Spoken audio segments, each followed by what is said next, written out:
Testing, testing, 1, 2, 3, 1, 2, 3. Can you guys hear me?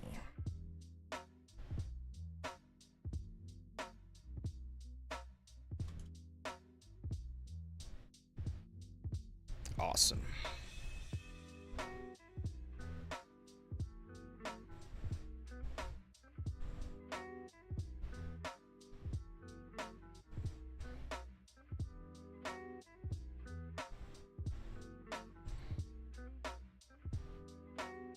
Hello, hello, guys. Welcome.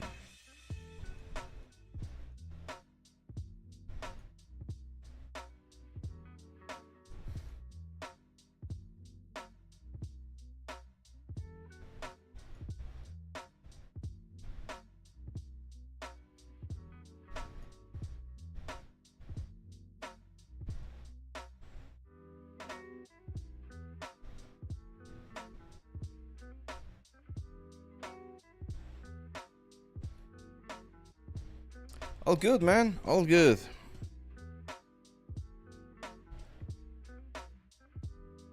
Getting stuff ready for today's stream. We'll be starting shortly.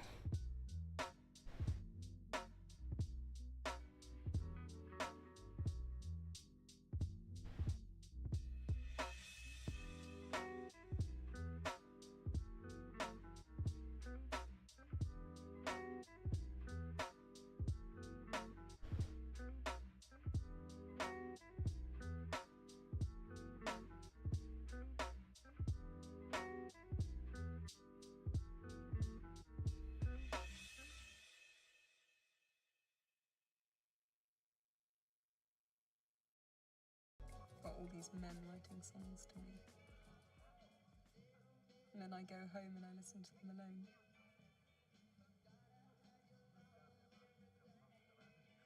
What is it with you rock and rollers? You can perform for 1,000 people and you can't be honest with one.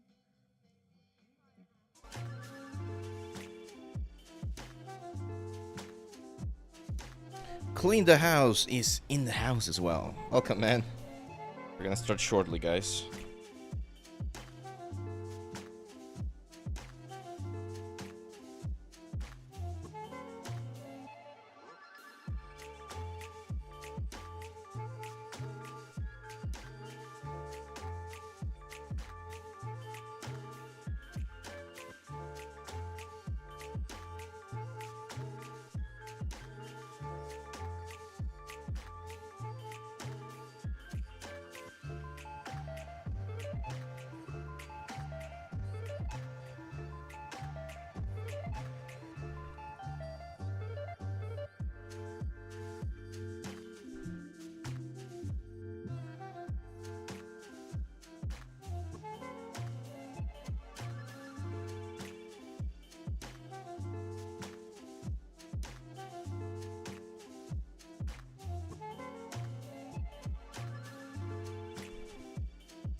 What are we gonna do today? Either the dragon or the dice tower, but we're gonna do some digital sculpting today.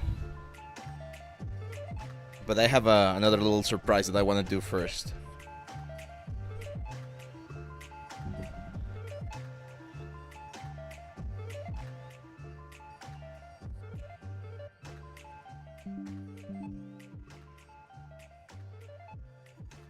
You vote for the dragon? Yeah, everyone loves the dragon.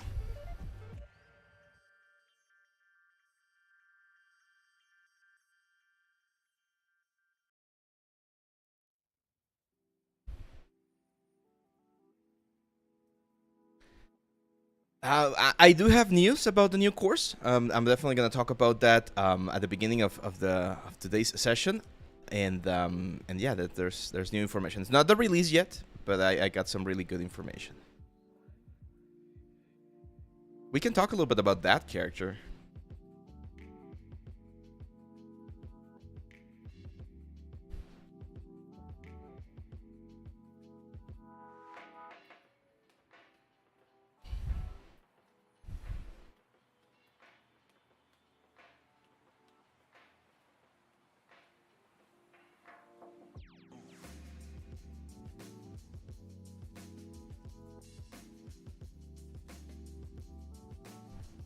See, I've never bought or like 3D printed a dragon for myself, Lord Tellum. I mean, I have a couple of small dragons, but I think I'm gonna be like printing one, like a big dragon soon.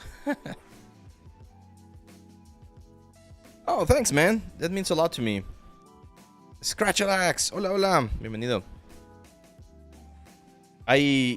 This new course is by far the most in-depth course that I've done about anatomy, about like the character creation, and also design. We talk a lot about design, so I think you guys are gonna like it. I wish I could show you the final sculpt, because the sculpt is done, but I don't want to spoil it. I want you guys to see like the final printed version, 3D printed version. But it's but I can tell you the story about the character. Could talk about that when we start.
Hi Gotham. Well, actually, our normal time is 11 a.m. My time, when we usually start. We've been starting earlier this past couple of weeks, but yesterday was a crazy day. I had to drive a lot due to a trip that we were organizing, and I was just very tired. So we're starting at our normal time today. So it's from 11 a.m. to 1 p.m. my time, which is just 2 hours of stream. We're gonna have 2 hours today to just have a good time and talk about 3D and stuff. Riam Milk says it's 6 p.m. for me. Where are you from, man? I mean, let me guess. If it's 6 p.m. for you, that means you're around Europe. Italy? Or no, Italy is 8 hours, I think. So it's a little bit closer. France, maybe? Slovakia. I was close. I was a little bit close. Italy was closer to Slovakia. When I was younger, I went to... Let me tell you exactly where I was. Oh, no, we didn't went to Slovakia. I went to Prague in Czech Republic. And we went to Budapest in Hungary. I'm sure... Did we go through...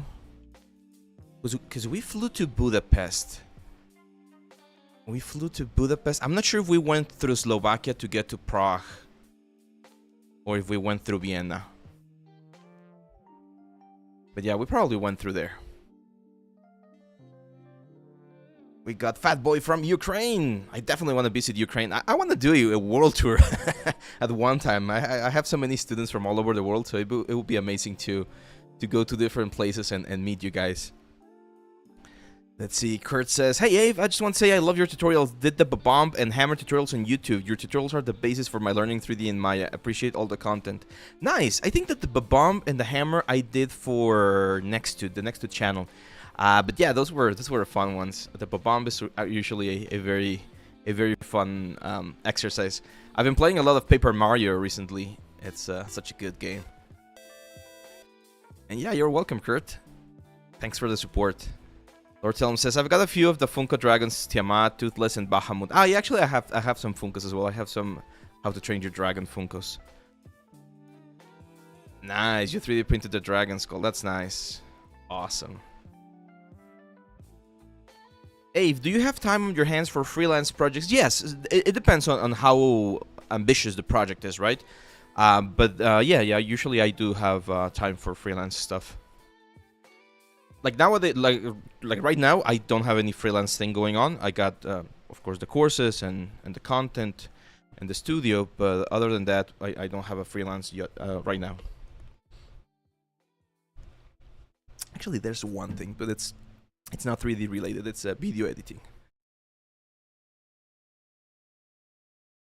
Yeah, I'm looking at the map right now, and do we have anyone from the UK here, from North UK, from Scotland? My wife, she's a huge fan of Scotland, like nerd about Scotland. She wants to go there. We're probably gonna be going there in the next couple of years. Kurt says, what's it like freelancing versus working at a studio? That is an excellent question, Kurt. Here, let me go. Let's go full screen for that question, because it's I think it's a very important and valuable question, to be honest. So freelancing gives you, look, anytime you pick a way of working, right? Call it remote, at the studio, freelancing, contract, any type of work you pick will always have advantages and disadvantages. I would say that the advantages of freelancing is the fact that ideally you get to pick what projects you want to work on. So I could receive a pitch, and if I don't like the project, I don't like the things that I'm going to be doing, I can just be like, no, I don't want to do it. That's fine. Again, technically, you're going to be picking things that you really want to work on, and therefore you're going to have a lot of fun, right?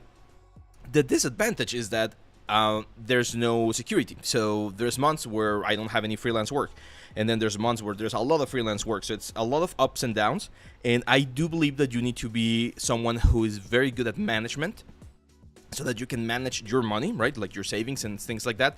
And you can manage your time as well. Because when you're freelancing, your client just will be, hey, I need you to do this, but they're not going to be behind you, like watching every single step. So you need to be very organized in that sense. So if you're not an organized person, then I don't recommend using freelance as a way of living, because you might struggle with deadlines, you might struggle with organization, budgeting, things like that.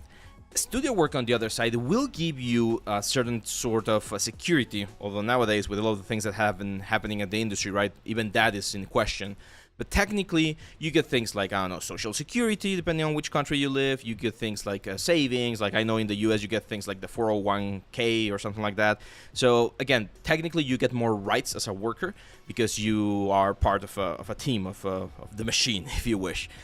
Some people prefer that. The problem with that is, once you are in that sort of like arrangement, the expectations that you have as a subordinate, right, like as an employee, are a little bit different than as a freelance. And I know certain work cultures can be a little bit complicated, right? Like not everyone likes having a boss that's an asshole or something. So there's again a bunch of like interesting things. What I love about like hourly rate when I've worked at the studio, or when I work on that type of projects, is that the day is over at 5 p.m., 6 p.m., depending on your schedule, and it's over. Like you can literally turn off your phone and no one can bother you, and there's absolutely nothing they can do about that, because you fulfill your time, right? With freelance, that's not the case. I've received messages at 1 a.m. in the morning when my clients are in the other side of the world, expecting some sort of like solution because something's not working or they're missing something from me. And hey, tough luck. I need to go back here to the studio and make sure I can fix it and send them back, which again can be a little bit annoying. But at the same time, again, the sort of like the advantage is that if I want to take a couple of days of vacation in the middle of freaking March, I can do it because I don't have to ask anyone for permission. So it's a little bit of a complicated thing from one side to the other. Yeah, like Janam says right there, both are good and both have bad things as well. So it's more about where you feel more comfortable. Because I have friends of mine that have tried the freelance stuff and they're like, no, this is not for me. And I've had others who tried the studio work and they say this is not for me. So it depends on where you feel, I would say, more comfortable and where your creativity flows the most. And one of the ways you're gonna find out is by trying. So my advice, try both stuff. Most people that I know will do even a little bit of freelance here and there, because our stuff or the kind of work that we do, especially as artists, can be very easy to do it. So it's one of those things that, again, your mileage may vary, but everyone gets a little bit of a different opinion. Let's go to the countdown here. Do I have playlists on Blender? Yes, Gotham, I have playlists. Oh, Jainam was saying both are good about Maya and Blender, not about freelance and and contract work. Yeah, both are good. Maya, we're actually gonna talk about that very, very soon, Gotham. Like, we're gonna start with a fun activity today. So, yeah. Ideal Ronnie says, hi Ave, thanks for the portfolio review. I remember you mentioned different industries using 3D outside of entertainment. My question is, how do you find work in those fields if my portfolio doesn't fit? Oh, Ronnie, you're gonna get the answer, man. Networking, guys. Networking is one of the most important things. How do you get an opportunity on an industry that's not 3D? You need to know people. You need to talk to people. And I know we as artists, we tend to be very sort of like introverts sometimes. We're really jealous about our work and we don't want to show it to everyone. Just show it to them, and you're gonna see like interesting things happening. A couple of weeks ago, I showed my 3D printer to a friend of mine who works in the car industry, and who was like, "Oh, I could print like specific trays for some tools that I need there on my workshop." And I was like, yeah, I can do that for you. And he literally paid me there, like right there. It's like, oh, here you go, man. He gave me, I don't know, like $50 or something. It's like, I need this, and this. Can you do it? And I was like, sure. And the next day I had the pieces ready and just gave them to him. So it's you would be surprised on how many things you could solve as a 3D artist, be it renders, be it displays, be it some like nice graphics or images, again 3D print. Like, there's so many things that you could solve or help with as a 3D artist. But the way you're gonna get to that point is by talking to people, like explaining to them. You need to explain to them what we do as 3D artists, like what is it that our skills entail, right? And once they understand that, they are the ones that are gonna sort of like extract that information and give you or ask you questions about whether or not you could solve something. And that's usually how it goes. So yeah, it's one of those cool things about our world. Like, the more you meet people, the more you're gonna see, hey, yeah, I could do something here. I'm gonna give you another example. Like, if there's if there's a local little store or restaurant in your area, like in your neighborhood, maybe you'd like going there and they sell whatever, hamburgers. If you see that their graphics or their marketing is a little bit old school, or they haven't really updated in the last couple of years, you could very easily just walk to the owner and be like, hey, I'm a 3D artist, this is what I do, what if we did like some sort of like rebranding for your stuff? You might not be a graphic designer, and they might not be looking for a graphic designer, but you could come up with something interesting to collaborate and just generate another small little source of income for you. So that would be my advice there. We're gonna talk about softwares in literally 5 minutes, guys. I got a little thing here for you. You guys are gonna love it. So it's gonna get heated. It's gonna be a heated discussion. I'm sure of it, but it's gonna be fun. Akref Bolton says, hey, I have a question. How many days did the studios usually give you as a deadline for a creature or character, and how you deal with someone who have very short deadline, unreasonable one? Oh, that's a great question. Man, you guys are firing the questions these days. You know what? Akref, hold that question, okay? Can you ask me that question again in 20 minutes? After we finish the first activity, I want to show you some of my old models and some of the old client work that I did, some of it from studios, indie studios, of course, but I want to show you a little bit of that, and I'm going to be able to answer not only your question, but I'm going to show you some examples of what it entailed, okay? So can you ask me that question, Akref, in 20 minutes?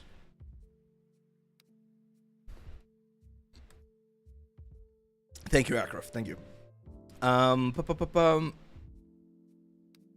Give me some tips to approach modeling using measurements, because often test files are required. This thing I totally messed up due to this and not able to do model properly. You need to download some guides, man. I mean, in Maya, the unit of measurement is 1 centimeter. So just look online how big something is and make sure it matches that that specific scale. There's really no. It's just measurements. There's a measure tool even in Maya. I might show it a little bit later today. Pokaryuk says, hey Abe, I want to ask whether learning to model realistic interior most important to be a great 3D modelist. No, I don't think it's like necessary or mandatory for you to model realistic interiors to become a great 3D modelist. Like I've known people that became 3D great at 3D modeling by modeling weapons, others by modeling characters, others by modeling like a lot of stuff like that. So what's gonna make you a great 3D modeler, Poke, is making sure that you can create any shape or anything that they ask you to do. If you can get there by learning how to do chairs and sofas and beds and houses and things like that, then go for it. But usually the models that you do for interior design tend to be quite boxy, quite streamlined, I would say. And I've learned more from modeling things like robots, helmets, armors, because the topology for those things is really, really, really crazy. So yeah, it depends on what you're modeling. Petro says, just been rejected by Epic Game 2 times in a row. First time they had no access to my Google Disk. Second, my character was made using third-party tools.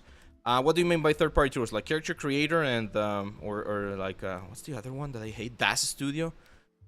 If that's what you mean, then yeah, I can understand why they might not have accepted your stuff.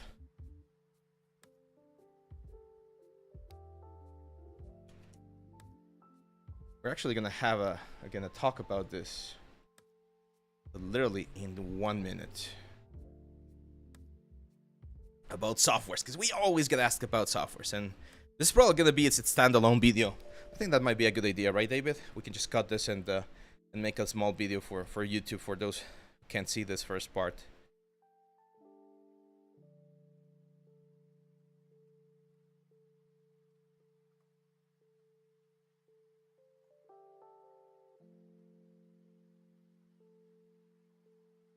E.T. says, I found you a few weeks ago. The voice sounded familiar. It's the guy in the Udemy ZBrush course I bought a few months ago. Ever since, I'm hooked on the channel. Okay, I'm gonna say something here, guys.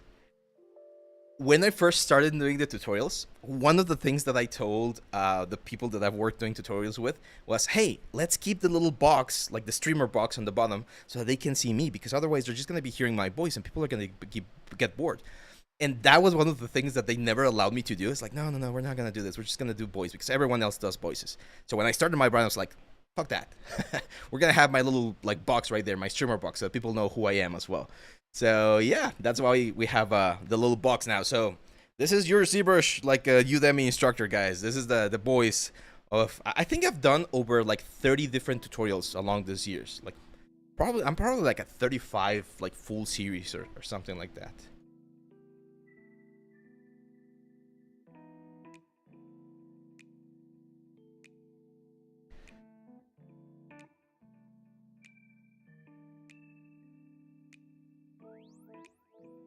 John Daime Minato says, oh, that's a great name, by the way.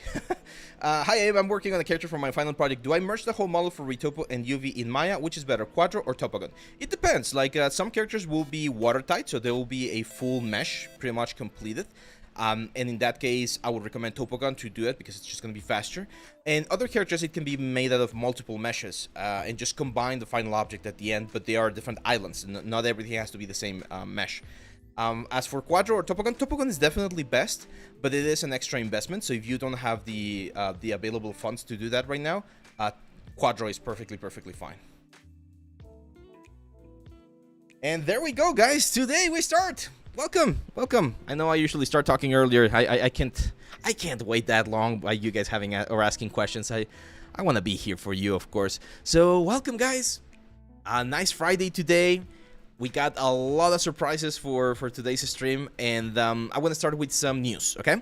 So this is something that has been asked quite a bit in the past couple of weeks. What the hell is going on with the latest course, right? Like, where is it? Well, the latest course will be releasing next week. It's going to be our Anatomy plus 3D printing course. It's the creation as a superhero, so we're going to be doing a superhero from scratch, and I'm going to show you every single thing about anatomy that you need to know, about the muscle construction and the sculpting process of the character. It's by far my most ambitious like tutorial in terms of the amount of information that I was able to pack in. So instead of just like glossing over the muscles, I actually go and explain each muscle that you're going to be needing, how to sculpt it, how to place it, how to generate all of the volumes and things like that. And now, which is what I'm going to be working on today and during this weekend, I'm going to be working on the full like 3D portion part of the process, which is preparing the model, doing the keys, making sure it has the right scale, placing the supports. I'm going to explain the difference between filament and resin 3D printing. So it's going to be fun. It's going to be fun. It's going to be a big statue. It's going to be, again, like the biggest statue also that I've printed so far. So it's going to be a fun thing. So make sure to put it on your calendars. Next Friday is going to be our 1-year anniversary celebration. There's going to be surprises there as well. We're going to have the release of our new course and a couple of extra things that I don't want to say just yet, but it's going to be fun, okay? Could followers get the special offers for the courses? Yeah, we might do something like that. So yeah, that's pretty much it, guys, for the big news here about the channel. Remember that we have our Discord channel, so if you want to join and hear about all of this news a little bit sooner than the live stream, just join there, and I might drop some sneak peeks of the course in the next couple of days over there. But let's go to the little activity that I want to do with you guys today, which is what is the best, or who, not what or who, which are the best softwares out there on the industry? Because this is a question that we get asked all the freaking time. Which are the best softwares out there? So let's do a tier list. Here. I downloaded all of the different softwares that I could think of that could be asked about the different parts of the production pipeline. So pre-production, production, post-production. And today, you guys here on the chat are going to help me build up a tier list for softwares, okay? So we're going to talk a little bit about each software. What do I think is it good? Is it not good? Is it worth it? Is it not worth it? And we're going to place it on the little tier list here, okay? So yeah, let's see. Asim Farah says, hello, please make tutorials about full body retopology and UVs. Asim, we already have that. If you go to our website, you are gonna find the retopology course, which was it the latest? Yeah, it was the latest one that we released, right? I think so. I'm pretty sure it was the latest one. So that one is. No, Substance Painter is right here. PT. There we go. PT, Substance Painter. Yes, S is S tier. It's the best tier for the softwares, and D tier is the worst tier. So let's start today with Marmoset Toolbag. So Marmoset Toolbag is a rendering, baking, and texturing software, and I think it's a really good software. I love the pricing that it has because it's a one-time purchase. I love the accessibility that you have with it, so you can do a lot of stuff with it. The only thing you cannot do, of course, are UVs, retopology, and things like that. But for a texturing, baking, and rendering software, I think it's definitely up here. So I'm debating whether to place it on S tier or on A tier, because I know it's sort of like a niche software because it's an extra software that you buy. But again, it's really, really good. I've been using it for over 10 years, I think. So I forgot Microsoft Paint. We can add Microsoft Paint. So I think just because of how many portfolios I see with Marmoset, it might be an S tier. Okay, so S tier is something that I would tell people, like, you need to get it, you need to use it, right?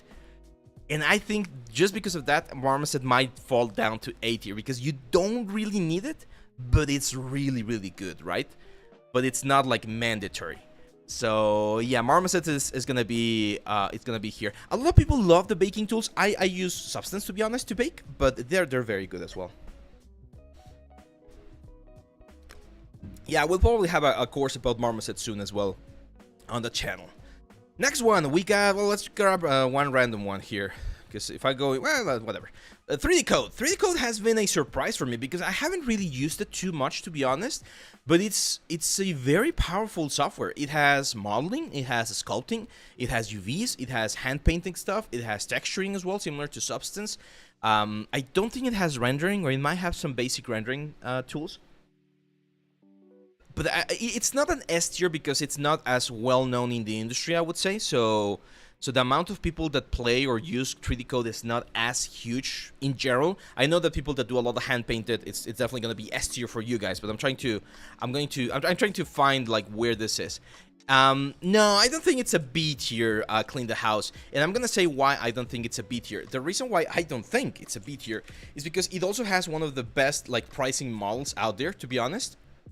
which is again one-time buy, so you can do the permanent license, or this thing that I love, which is the rent to own.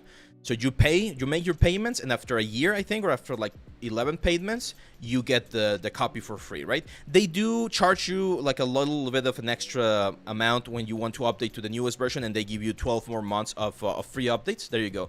So it says right here, so it's 45 euros, and you get the next version and another 12 months of free update. So you could think about this as like a 45 euro per year, right? So I think it's really good. I don't have 3D Code, but I did buy, or I'm doing my rent to own version of the 3D Textura, which is it's 3D Code, but only for the texture side of things. So I use this for, again, hand painted stuff, and quite affordable. So because of that, I'm gonna give it a strong A. I'm definitely gonna do that. Yeah, that's the problem, Clean the House. I agree. The problem with 3D Code is since it's not used too much on the industry, there's not a lot of content for that. Let's see. Quick question, sir. Have you ever used a Resum UV? Actually, I did not. I have not, and I didn't include it. Let's include it. So Resum UV is a, what's the word? It's another software that we can definitely add here to the images of our logos. There we go. Resum. So I'm gonna give Resum UV a B. And the reason why I'm gonna give Resum UV a B is because even though I haven't used it, I've seen what it can do, and it can do amazing things about UV space. Like, it can really, really optimize the whole thing. But the thing is, it's one of those extra tools, right? So you need to buy an extra package, you need to buy an extra software. It's more money. You need to learn a whole new like set of tools. So that sort of like tangent that you need to take as an artist, and in learning a different thing can definitely be a little bit tedious. And again, if you're thinking about production, like imagine you right now watching this, you're like, I'm gonna start my own studio. I got $1 million and I'm gonna start my own studio, and I need to buy licenses for my artists, for the artists that I'm gonna hire. Would you rather pay a single, let's say, Maya license, or get Blender for free and buy a couple of plugins, or get a Maya license and a Resum UV license? Like, it's exactly like you don't really need it. If you have it, if you get it as a gift or something, awesome, because it's really, really cool. But I don't think you really need it, and that's why I'm gonna place it on B tier right there. Next one, AccuRig, and actually I'm gonna be using this AccuRig as well as Character Creator. Okay, so that one's gonna be the character. I know it's not the Character Creator logo, but this is a question that I get all the time. Is like, oh, I want to be a character artist. Should I learn Character Creator? And oh man, this is I'm gonna be a little bit biased here, because I really like AccuRig, for instance. We're actually gonna be using it on the new course because it's free, but I don't think that you win a lot of stuff by using Character Creator until you already know how to do this type of characters on your own. Does that make sense? Like, if you start using Character Creator to create this complexity of characters, but you don't have the artistic skill to do it without Character Creator, to me it does feel a little bit like cheating. Because if you were asked to do a character or a monster or a creature with this amount of quality and you can't do it, well, then you're, I would say, and I know this is gonna be again a little bit conflicted, but I would say you still don't have the stuff that you need, right? So it's not a bad tool, but it can definitely be like a double-edged sword, where people think that just by knowing how to do this, you know how to do everything else, and that might not be the case. So yeah, I think Character Creator and AccuRig is definitely gonna be on the upper B's, definitely. Let's see. Next one, next software right here. We are gonna go with 3D Studio Max. Do we have any Max users right now here on the chat? This is a software. It was kind of big when I first started learning about 3D, but nowadays, at least on some of the big industries, I don't see as much. A lot of architects use 3D Studio Max, and there's other industries that use a lot of 3D Studio Max. I think due to its legacy and due to all of the things that it can do, right? Because you can do modeling, you can do animation, you can do, I don't think you can do sculpting, but I mean, UVs, materials, shading, rendering. It has some amazing like particle things as well. Was it Phoenix? Phoenix System Is it called Phoenix? Yeah, it's Phoenix, right? Phoenix FD. So there's this thing. I've always been curious to use it, but since I don't use it, I can't really do it. But this Phoenix FD or something, Phoenix system. There we go. It's a simulation plugin, I think, for 3D Studio Max. Oh, it's also for Maya now. Oh, that's interesting. Back in the day, it was only for 3D Studio Max. So, but yeah, I think 3D Studio Max definitely S tier. It's definitely one of the big ones. We're gonna get to the Maya versus Blender. Yeah, we're gonna get there. Godot. Do we have Godot users right now? Yeah, Marvelous Designer is right here, guys. This is the Marvelous Designer. So Godot, for those of you that are a little bit out of the loop, is one of those engines nowadays that is trying to compete. It's similar. It's kind of like the Blender of game engines, right? Because it's been growing and it's been getting more and more people to use it. It's good. However, I would say from a market share perspective, I don't think this is gonna be an S tier just yet, but definitely on the A tier for game engines. Put it at the top of A tier. Yeah, we can do that. We're gonna have it here in the middle, because I haven't used it as much, but there's probably more Godot users than the 3D Code users, to be honest. Imagine A places Blender in B and Maya in S. Oh, no, we know the answer. Blender is D tier, guys. What are you talking about? No, I'm kidding. Of course, that's not the case. Photoshop. Oh, Photoshop is going to D tier right now because of the stupid shit that they're doing with their licensing. I hate that. You hear about, like, this is why one of the reasons why I wanted to do this thing, because of the licensing things that they did right now. So yeah, Photoshop. I mean, no, look at this. Or hear me out, guys. I love Photoshop. I've been using Photoshop. It was one of the first like design softwares that I learned, but Photoshop, the licensing thing that they did right now for Photoshop. Oh man, I'm definitely gonna drop it to the B tier right now. Normally, Photoshop would be A tier for me, not really S tier, because you can do a lot of things that Photoshop does in other software, so there's nothing like extremely unique about that. But normally for me, Photoshop would definitely be like high A tier, because it's very, very important, I would say, for an artist to be able to use Photoshop. But right now, yeah, definitely, until they fix the licensing things, Photoshop is gonna go to the B tier. Now, since we're already talking about Photoshop, here's a couple of options, guys. A GIMP. GIMP is, I don't use GIMP, to be honest, because I use Photoshop. But if you don't want to use Photoshop and you want to use an image thing, GIMP is the software that we normally, or that you can normally use, which is again an image editing software. Again, very good, open source, so definitely gonna be on the A tier as well. Actually, I don't like the interface, so I'm not sure. Probably B tier. But one that is definitely gonna be on the A tier is Krita. So if you guys haven't heard about this one and you like painting, Krita is excellent, guys. Excellent. It's free source as well, and it's for illustration. So if you want to paint, blend colors, hand painted texture directly on the UVs and things like that, this one is really, really good. I have it right here. Like, there we go. I use Krita. I've been using Krita this past week to try to avoid using Photoshop as much as I can. So Krita is definitely a good one for painting. If you're a user of tablets, another one that I can definitely recommend, it's of course Procreate. This one is a single payment, I believe, for iPad. You pay 300 pesos, which is like $15, $10, something like that. So it's really good.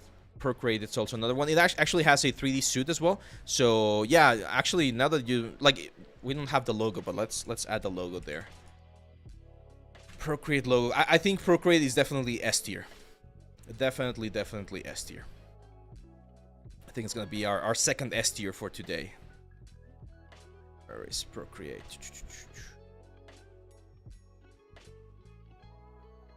There we go. Procreate is fun. Are they making a desktop version? They say they were, but there hasn't been any news. Right now, they only have the Procreate and the Procreate Dreams. Dreams is for animation, I think. I haven't tried this one, to be honest, but I do have this on my iPad with the Apple Pencil, and it's freaking good. It's very, very fun. Substance Painter. Oh, Substance Painter, for me, it's definitely an S tier. And I know it's owned by Adobe, so I should probably like move it down to A tier. But Substance is one of those softwares that it's just like, it's freaking amazing. Like, it's so simple, it's so straightforward. It to me represents what a good software should be, because it's very easy to learn. It's very easy to get something nice out of it, but it has so much so much depth. You can make so like many complex things with it. So the more you learn about it, the more powerful it becomes. And I remember Blizzard had this sort of like mindset in the first games that they did, or in their games in general, which was easy to learn, difficult to master. I think Substance Painter perfectly embraces that sort of like philosophy as well, where there's so many things that you can do. Any good alternatives to Substance Painter? Yeah, there's 3. Well, first of all, as we mentioned, 3D Code right here, which is already on the A tier, has a texturing suite. Marmoset, who has a texturing suite as well, is also here on the A tier, so both of them are really good options. And there was another one. There was another texturing thing. I don't remember. Maybe someone will tell me. Mari, yeah. We're gonna talk about Mari in just a second. But yeah, there are alternatives. But again, unfortunately, Substance is one of those that is just like so good. So good. Megascans. Well, Megascan has been, like, I think I'm going to include it here with Unreal because it was bought by Unreal. But we'll talk about that in just a second. Blender. Oh, God.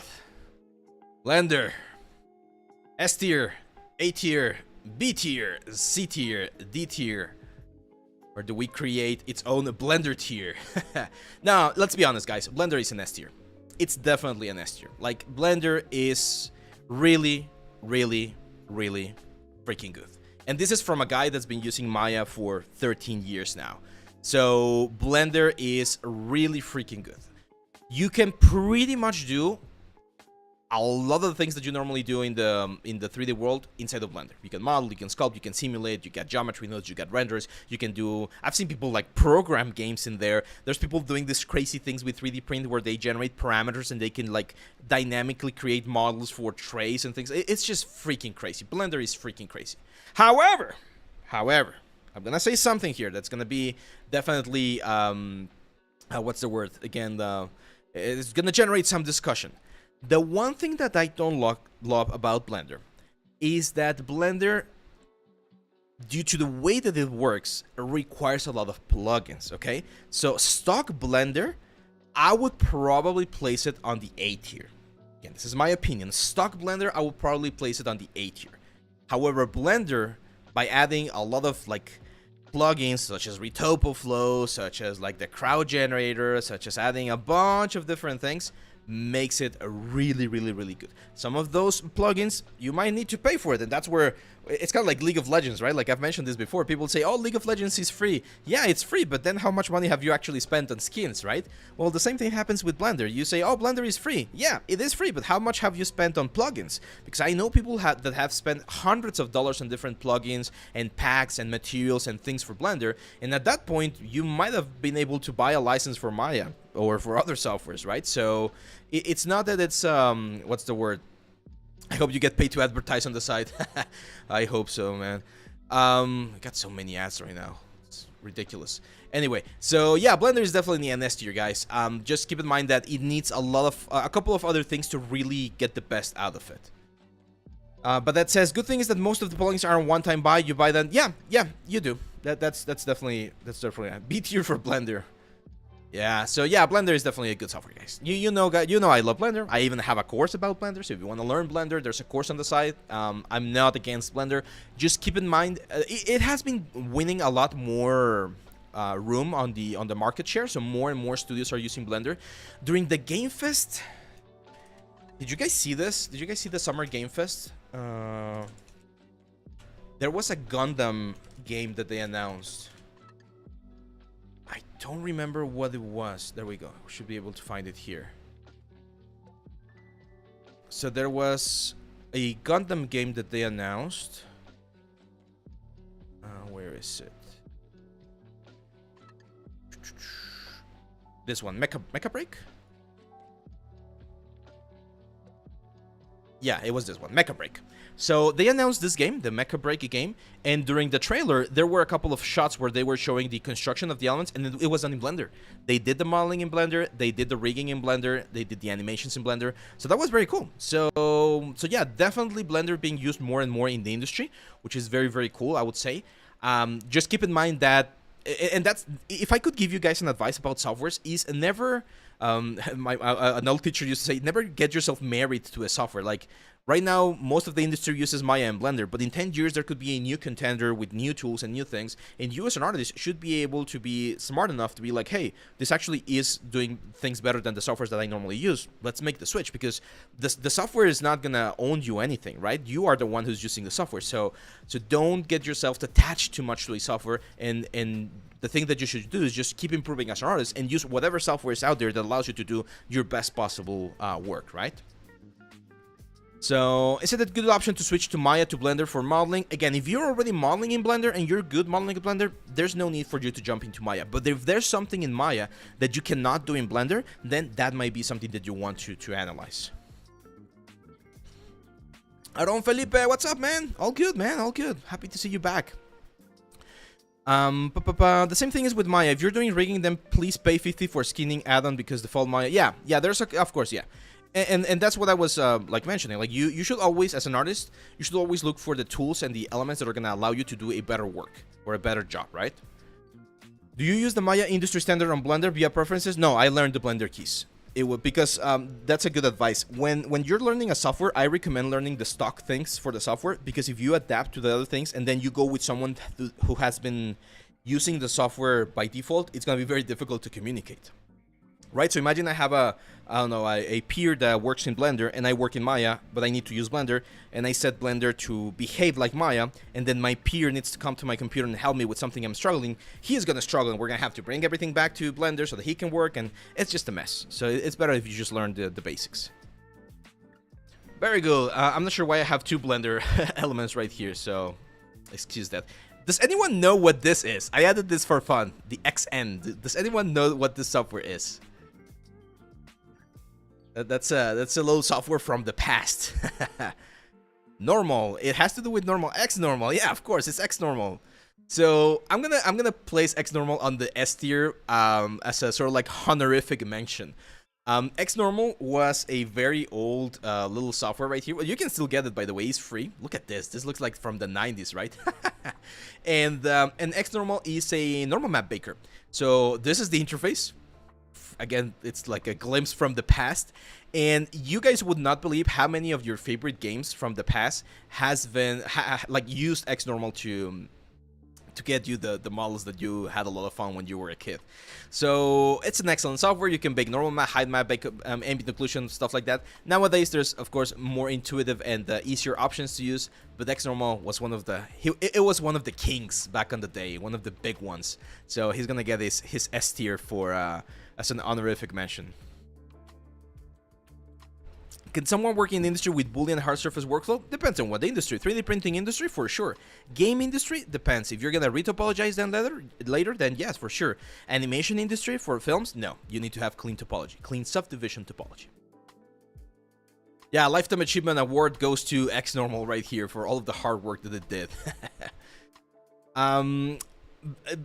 Jekoslav, we have it right here with AccuRig. I merged AccuRig and the character created with this logo right here. So this is where I would place it. And the reason why I'm placing it here is because I explained that I don't like a lot of people that use it as their first software. So imagine a kid right now. He's 13 years old. And he sees the Game Awards, and he's like, oh, I want to make games. He goes online, and he's like, I want to create characters. And he gets the first result, Character Creator. He downloads the software, and he creates his first character, like if it was a video game. It's like, there we go. I'm a character artist now. To me, that statement, it's not true. It's also not false, but because he did create a character that could be used on a game. But there's so much more things that you need to know. So if you only rely on Character Creator as your like only software, that could be detrimental to your artistic growth. However, if you use it within your pipeline, this can easily become like an A tier software. But as a, sort of like a standalone software, I don't think it's that high. It's definitely right now higher than Photoshop. I'm angry at Photoshop, so Photoshop gets the low B tier today. So X normal tutorial, that would be fun, right? Okay, let's see what's next. After Effects. So there's a couple of like post-production softwares here that I think are fun to rank as well. After Effects is definitely on the S tier as well, but again, due to the Adobe thing, I'm gonna bring it down to the A tier. because I really haven't found another software where you can do as much things with like motion control, not motion capture, motion graphics and advanced stuff like After Effects. There are others that are better for compositing, like Nuke. We're gonna talk about that one in a little bit, but I think After Effects is really, really, really freaking good. I've been using it quite a bit as well. Lord Tellum says a B tier. No, I don't think After Effects is B tier. It might be a little bit lower on the A tier, but if you're gonna be doing a lot of like post-production stuff, I think After Effects is really... Oh, you know what? I missed Cinema 4D. I knew I was missing something. Let's download this one.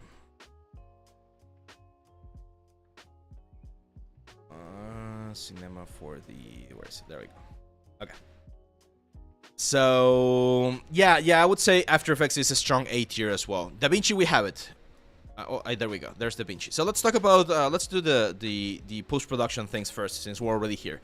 So DaVinci, definitely S tier. Low S tier for video editing, because I do think there's other things that it might be missing, but DaVinci is so freaking good. Akraf, yeah, man, thank you. Remind me if you're still here. If not, I promise you I will answer that question. But let's finish this exercise first, or this tier list first, and then we'll talk about the question, okay? So yeah, DaVinci is definitely a big contender. I've been using it quite a bit. It's a one price purchase as well, so definitely gonna go up there. Designer, this actually, the designer question, or sorry, we're missing one. Nuke is definitely S tier as well, and it's definitely higher up than DaVinci. This is a software that you guys might not have heard too much about, especially if you're not doing a lot of post-production. But Nuke is like the industry standard for compositing, for anything that has to do with 3D. So any like depth compositing, 3D compositing, Nuke is like the way to go. It's a very complex software. I learned it when I was at Nomad, but I only used it for a little bit. So to be honest, I'm not proficient at Nuke. It's really good. It's a little bit on the expensive side of things. Again, it's on the like very technical, complex side of things, but it's really freaking good. So if you want to get into that stuff, like how to merge things from different like shots, like a 3D plate and live action plate, and add some sort of like compositing and color correction, Nuke is like the way to go. Oh, we missed PureRef, of course. By the way, guys, PureRef released its new version. It's PureRef 2, I think. PureRef. Which one else did we miss? Keyshot? Keyshot? Yeah, we missed Keyshot. Let's add Keyshot. We're gonna have a very big tier list. Okay. Go. So that's Keyshot and PureRef. There we go. Okay.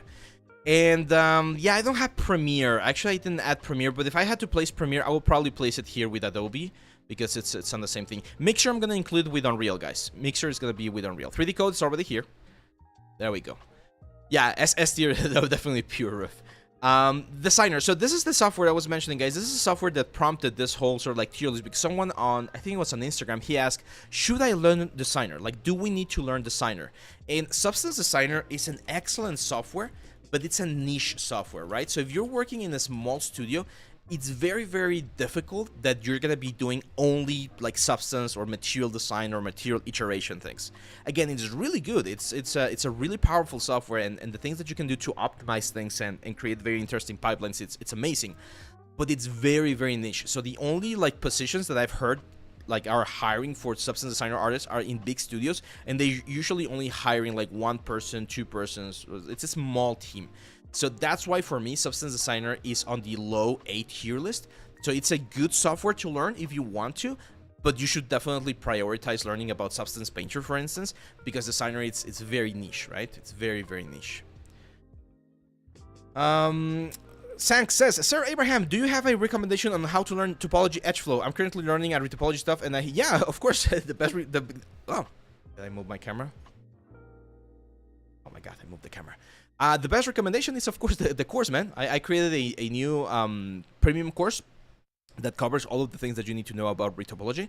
So, David, if we could link the course there on YouTube for our good friend Sank, that would be amazing. Substance Sampler. Substance Sampler, I would probably like place it a little bit above Substance Designer, but not too much. It's really good. It now has the option to do 3D scans, which is really good. So you can input a lot of photographies to it, and it will give you the a 3D model that you could literally use in a game or something with like nanite. So it's really good. But again, it's a little bit more niche, right? So it's not gonna what's the word? It's not gonna give you the best or if you have limited amount of time to learn something, your time is better spent again learning things like Substance Painter than this guy's down here. It's not that they're bad, but they're like smallers. Ah, you want me to do those, Lotus? Stager, Modeler? Oh man, I'm gonna have to rank them lower, man. So Stager is like the rendering thing, and then Substance Modeler, it's the new one, right? Like the BR stuff. Oh man. Let's do it. So that's Modeler, and that's Stager. So I'm gonna rank this low. I'm gonna like spoil this right already, because to me these guys are low due to two main reasons. I'll probably rank them at like C tier and S and yeah, like right around there. Why? It's extra. You need to pay extra. So if you pay your normal like texturing license over here, I think it's like $30, then you need to pay like $50 to get access to these other two. And the things that you can do with Stager, which is again rendering, you could easily do them for free inside of Blender, for instance. You can do it in Maya if you already have Maya, and usually you're gonna have like a DCC software application, or you can do it with Marmoset and it's a single payment. So I'm not gonna pay a subscription for something that I can do in the exact same way in other softwares. You could even do it inside of Unreal, right? So definitely on the low list. And the other one, the Modeler, it's like ZBrush, right? So it's like a sculpting software, and I think it's with VR. I love VR. Like most of the stuff that we do at the studio are VR related, but I would hate to be wearing a VR headset for more like than 2 hours per day. So this is just not. It's fancy, it's cool, it's fun, it's not optimal. So that's why I'm bringing that one down to C tier. Why you don't add all of the Apple softwares too? If you tell me which softwares, I will be happy to add some of them. But to be honest, since I don't use any, like the only thing that I have from Apple is the iPad. So yeah. Silo, I don't know what's that. Silo 3D. I think I saw it. It's modeling and rendering. Yeah, I haven't heard about this one, man. So if I had to place it, it would probably be like again B, C tier, just because I haven't heard about it, and that means that the market share is like very small. Mari, oof, Mari, it's a tough one, because it could either be an S tier software or it could be a very high A tier software.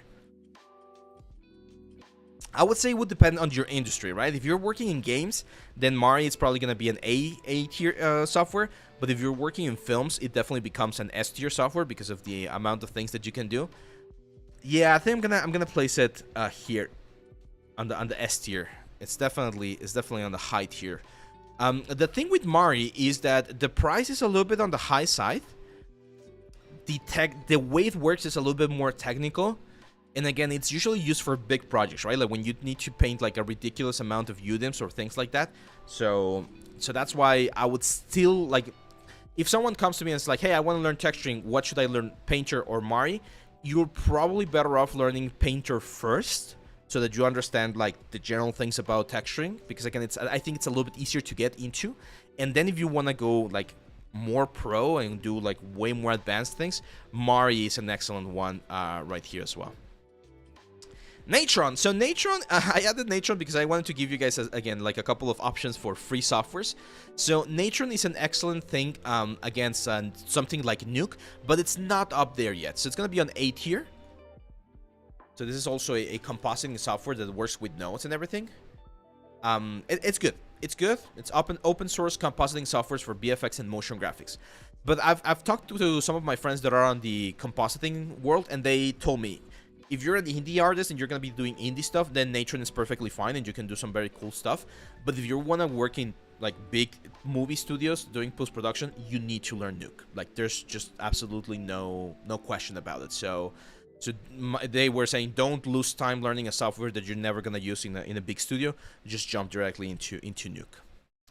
Maya, of course, up here. Now this is the big question, right? Is Maya gonna be in front of Blender? Is Maya gonna be behind Blender? Oh man. Oh man. This is where we're gonna get enemies today. I'm gonna place Maya on top. And I'm gonna explain my reasoning. There's 3 reasons why Maya is on top. First of all, market share. Maya has, right now, at the time of this recording, more market share. So more of the big studios out there are using Maya or their own sort of like variation of Maya, because a lot of what's the word? A lot of the studios out there get the stock version of Maya, and then they create a lot of tools that work around Maya. And there's whole pipelines that have been built for years using Maya. So it's gonna be practically impossible for them to like switch that around.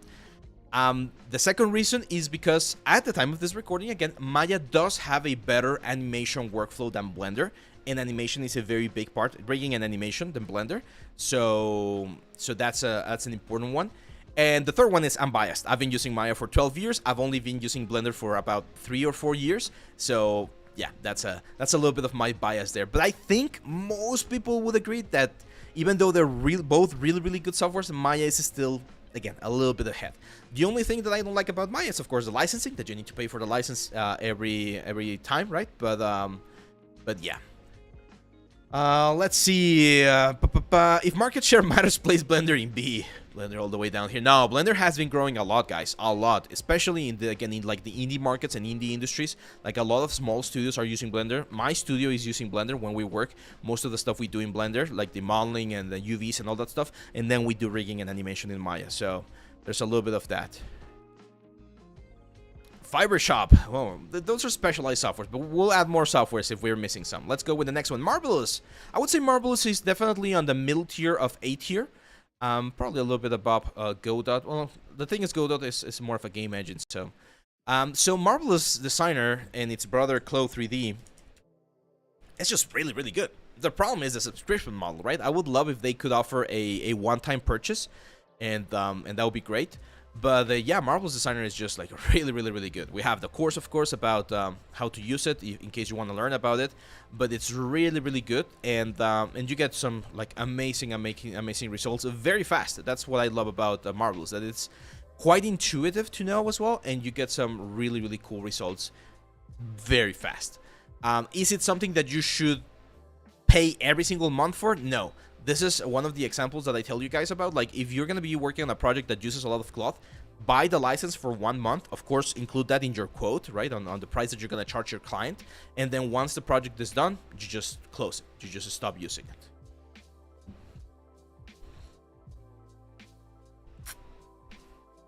All the amazing Chaos products. Like, which ones? Give me more examples, guys. If we're missing softwares, we'll add them. So, but yeah, that's Marvelous. Houdini is S tier, definitely, and I would definitely put Houdini here on the top 3 or in the top 4, because it's just an amazing software. I've never used it, to be honest. I've never used Houdini. It's one of the things that I've always been scared of because it's a completely different language, but it's definitely really strong. I've even seen some big studios switch from Maya to Houdini. So, however, I still don't think it has as big of a market share as some of the other softwares. So it's definitely gonna be here on the top 5, right? But it's like competing. I'm not sure if over Blender or not, but right around there, I would say. Yeah, I've definitely seen Houdini take a lot of the stuff from the from the industry. Modbox D tier. Modbox is D tier, guys. Like, you have absolutely no reason to be learning Modbox in 2024. Like, poor Modbox. Poor Modbox. I used Modbox again when I was a student back in 2013. It was good to paint some like displacement maps and bump maps and things like that. But nowadays, did you guys see what they did with Modbox this year? They updated Modbox to Modbox 2024. And if you take a look at the changes, it was just bug fixes, and they changed the logo to the new logo. That's it. That's it. Just that. They only did that for Modbox. So, yeah, no.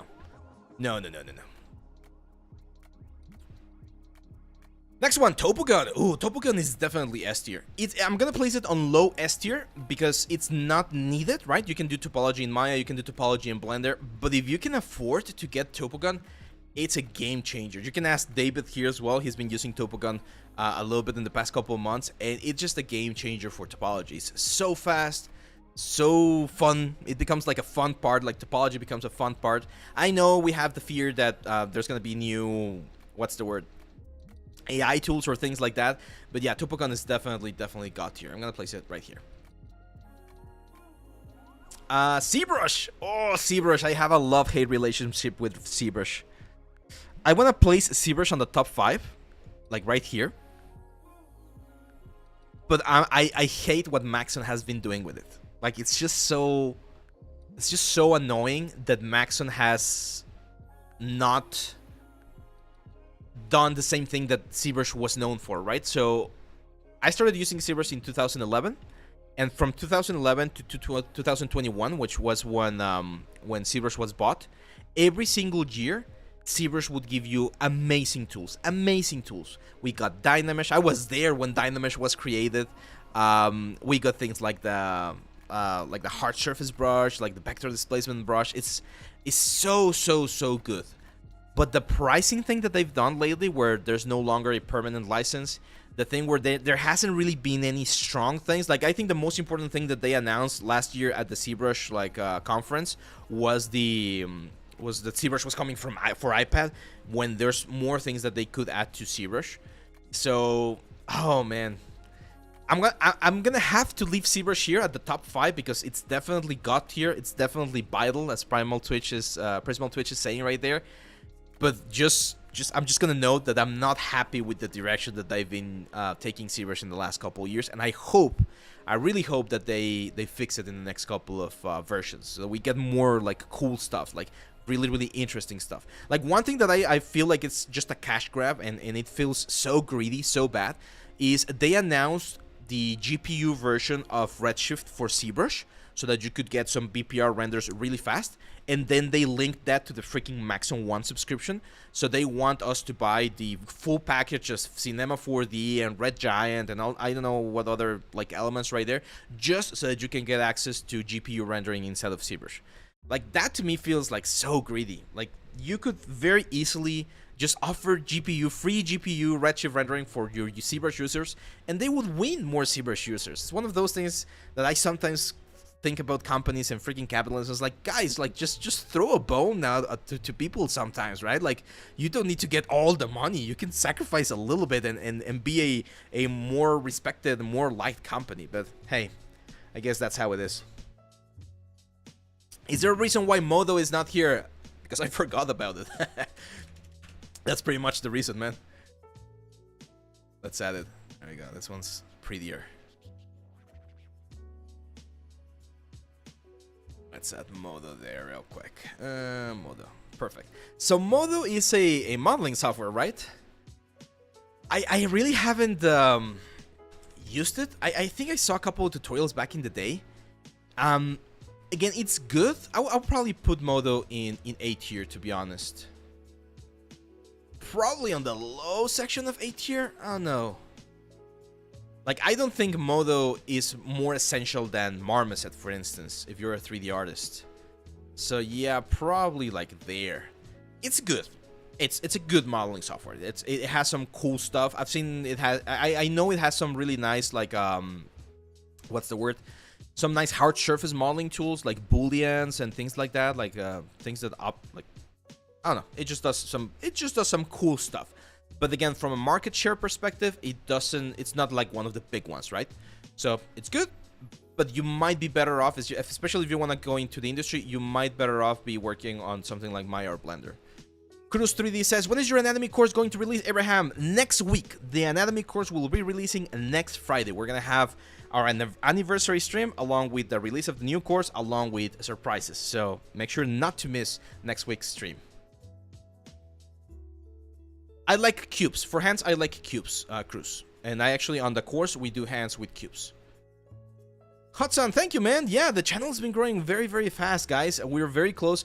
My like a little sort of like hope that I have is to get to 20K subscribers for next Friday. So if you're not subscribed here on the YouTube channel, make sure to help us out there to get to that little goal. It's just like it's not vital or super important that we get there, but it would be very nice to get to our first year anniversary with 20,000 subs here in YouTube. And yeah, we're looking at more collaborations. I mean, we've already collaborated with Topogon. We've already collaborated with Elegoo for the 3D printers. We've collaborated with, who else did we do? Huion, of course, with the tablets, with Huion. So yeah, we keep on working on that. Okay, so that was Modo. Unity, definitely S tier. Well, what do you guys think? Do you guys use a lot of Unity? You heard about the issue that they had last year, right? Where they were changing their policies as well, and they were making it so you would pay for every installation that you got on the element. That could give them a D tier right there. But it's a big software. It's probably A tier now. Yeah, after that like fiasco, I think they did like back away from that, but yeah, I'll probably leave it on A. I'm gonna leave it on A just because of the amount of games that have used Unity, right? Like there's a lot of things that have been done with that software, so we cannot deny that the market share that it has is there. No, you use Unity as a game engine, not as a 3D. Yeah, compared to Unreal, I think Unreal is definitely S tier. So for me, Unreal is here on the top 5 as well. This, of course, displaces 3D Max to top 10, number 6 right there. But for game development, Unreal, because it includes Quixel, right? So it includes all of the Quixel suite, which is available for free if you're using it inside of Unreal. All of the photogrammetry things. Did you know that Reality Capture is now free? So Reality Capture, I made a video last year about this. Reality Capture is the software that you can use for 3D scanning, and they did something where it's now available for free. There we go. So it's Reality 1.4. Where is it? There we go. We are no longer offering the pay-per-unit pricing model going on forward, which was you bought credits and then you use those. Existing customers with unused payment will be transferred for 12 months. Oh, they say something about making it free or something, I think. Or I'm not sure if you now need to pay. I'm not sure, but they did change. There we go. Here we go. So starting today, Reality Capture is becoming free for students, educators, hobbyists, and companies making under $1 million in annual gross revenue. So if you are working like me, I'm not making $1 million per year, guys. Not here. At least not yet. Maybe one day in the future. But since I am on this section right here where I'm making under $1 million in annual gross revenue, I can use Reality Capture for free. So we might do a tutorial next week. I think that will be a fun one. And yeah, you just go outside with your phone or with a DSLR, ideally with your tools. You take pictures of a statue, a rock, a tree, whatever it is you want to do, and you can just use the Reality Capture. So because of that, for me, Epic is definitely on the S tier right here. For Unreal, that's right, John. For Unreal, you need to use it. Like the commercial license says that you need to use this for Unreal projects. Or you can purchase Reality Capture if you want to use it for other things, I think, with this. $1,800 per year or something. But yeah, it's a good one. Do you have any tutorials for chibi style modeling? No, I don't. I haven't done any chibi style. I did a Funko a couple of years ago as a freelance project, but yeah.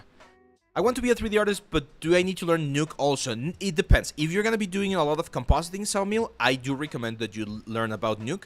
But if you just want to be in the production stage, you know, modeling, texturing, rigging, animation, things like that, then no, you don't need to learn about Nuke. Nuke and some of the softwares that we have here in this tier list are for other parts of the production pipeline, right? So for instance, if you're not going to be doing design work, if you're not going to be doing drawings and paintings, you really don't need to learn Procreate or Krita because you're not going to be doing that. But if you're going to be, again, designing and painting and doing things like that, then yeah. Do you have any 3D King videos for 3D printing? That's gonna be on the next it's gonna be on the next project, man. Like the new premium course, Christopher, that's gonna be releasing next week. We're gonna talk about we're gonna be talking about that. Do you have a course on rigging animation in Maya? Not yet, Piki. Not yet. I have a couple of videos on the channel, on the YouTube channel, if you want to check them out, like the basics of rigging. But I don't have a course. Why is Designer so long? Designer is long, who asked the question? Hudson, because I consider it, it's on the A tier. I mean, A tier is still good, but I consider it to be a very niche software. So, again, unless you're really working at a very high, like studio, it's not something that you're going to be using every day. I'm going to give you guys an analogy. Imagine you're working at a hospital, right? Hospitals will require to have a lot of like general doctors that can solve pretty much any issue. And then they're going to have a smaller section of specialists that are going to fix specific things that are relatively common. And then they're going to have a very, very small selection of like hyper specialists. Like I have an acquaintance who is a traumatologist, so he works with like bones and things like that, and he's specialized in hands.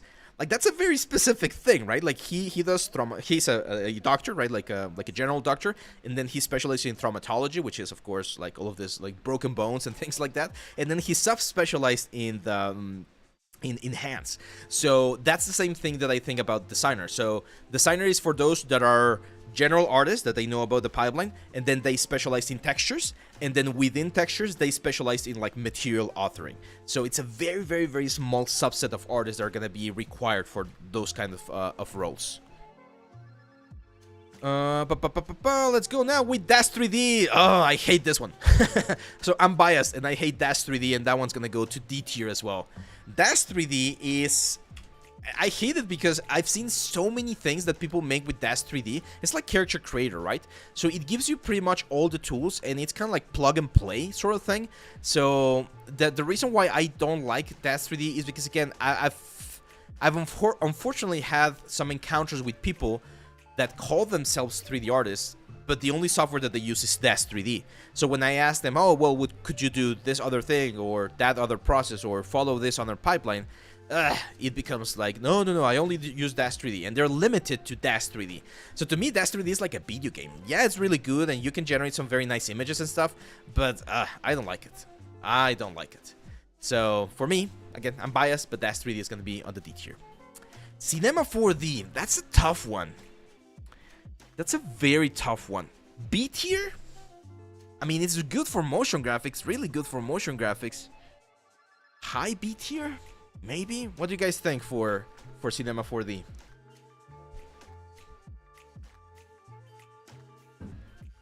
Yeah, Kevin Bounds. That's a great thing about he's talking about the fact that a sub-specialist like this guy that's super specialized in Designer is going to be paid a little bit more because it's very special, like the doctors. But at the same time, and that's my question for you, Kevin, like how many open positions have you seen on sites like LinkedIn or ArtStation where it specifically requires that you know Designer? And the answer, at least from my perspective, is very, very small ones, right?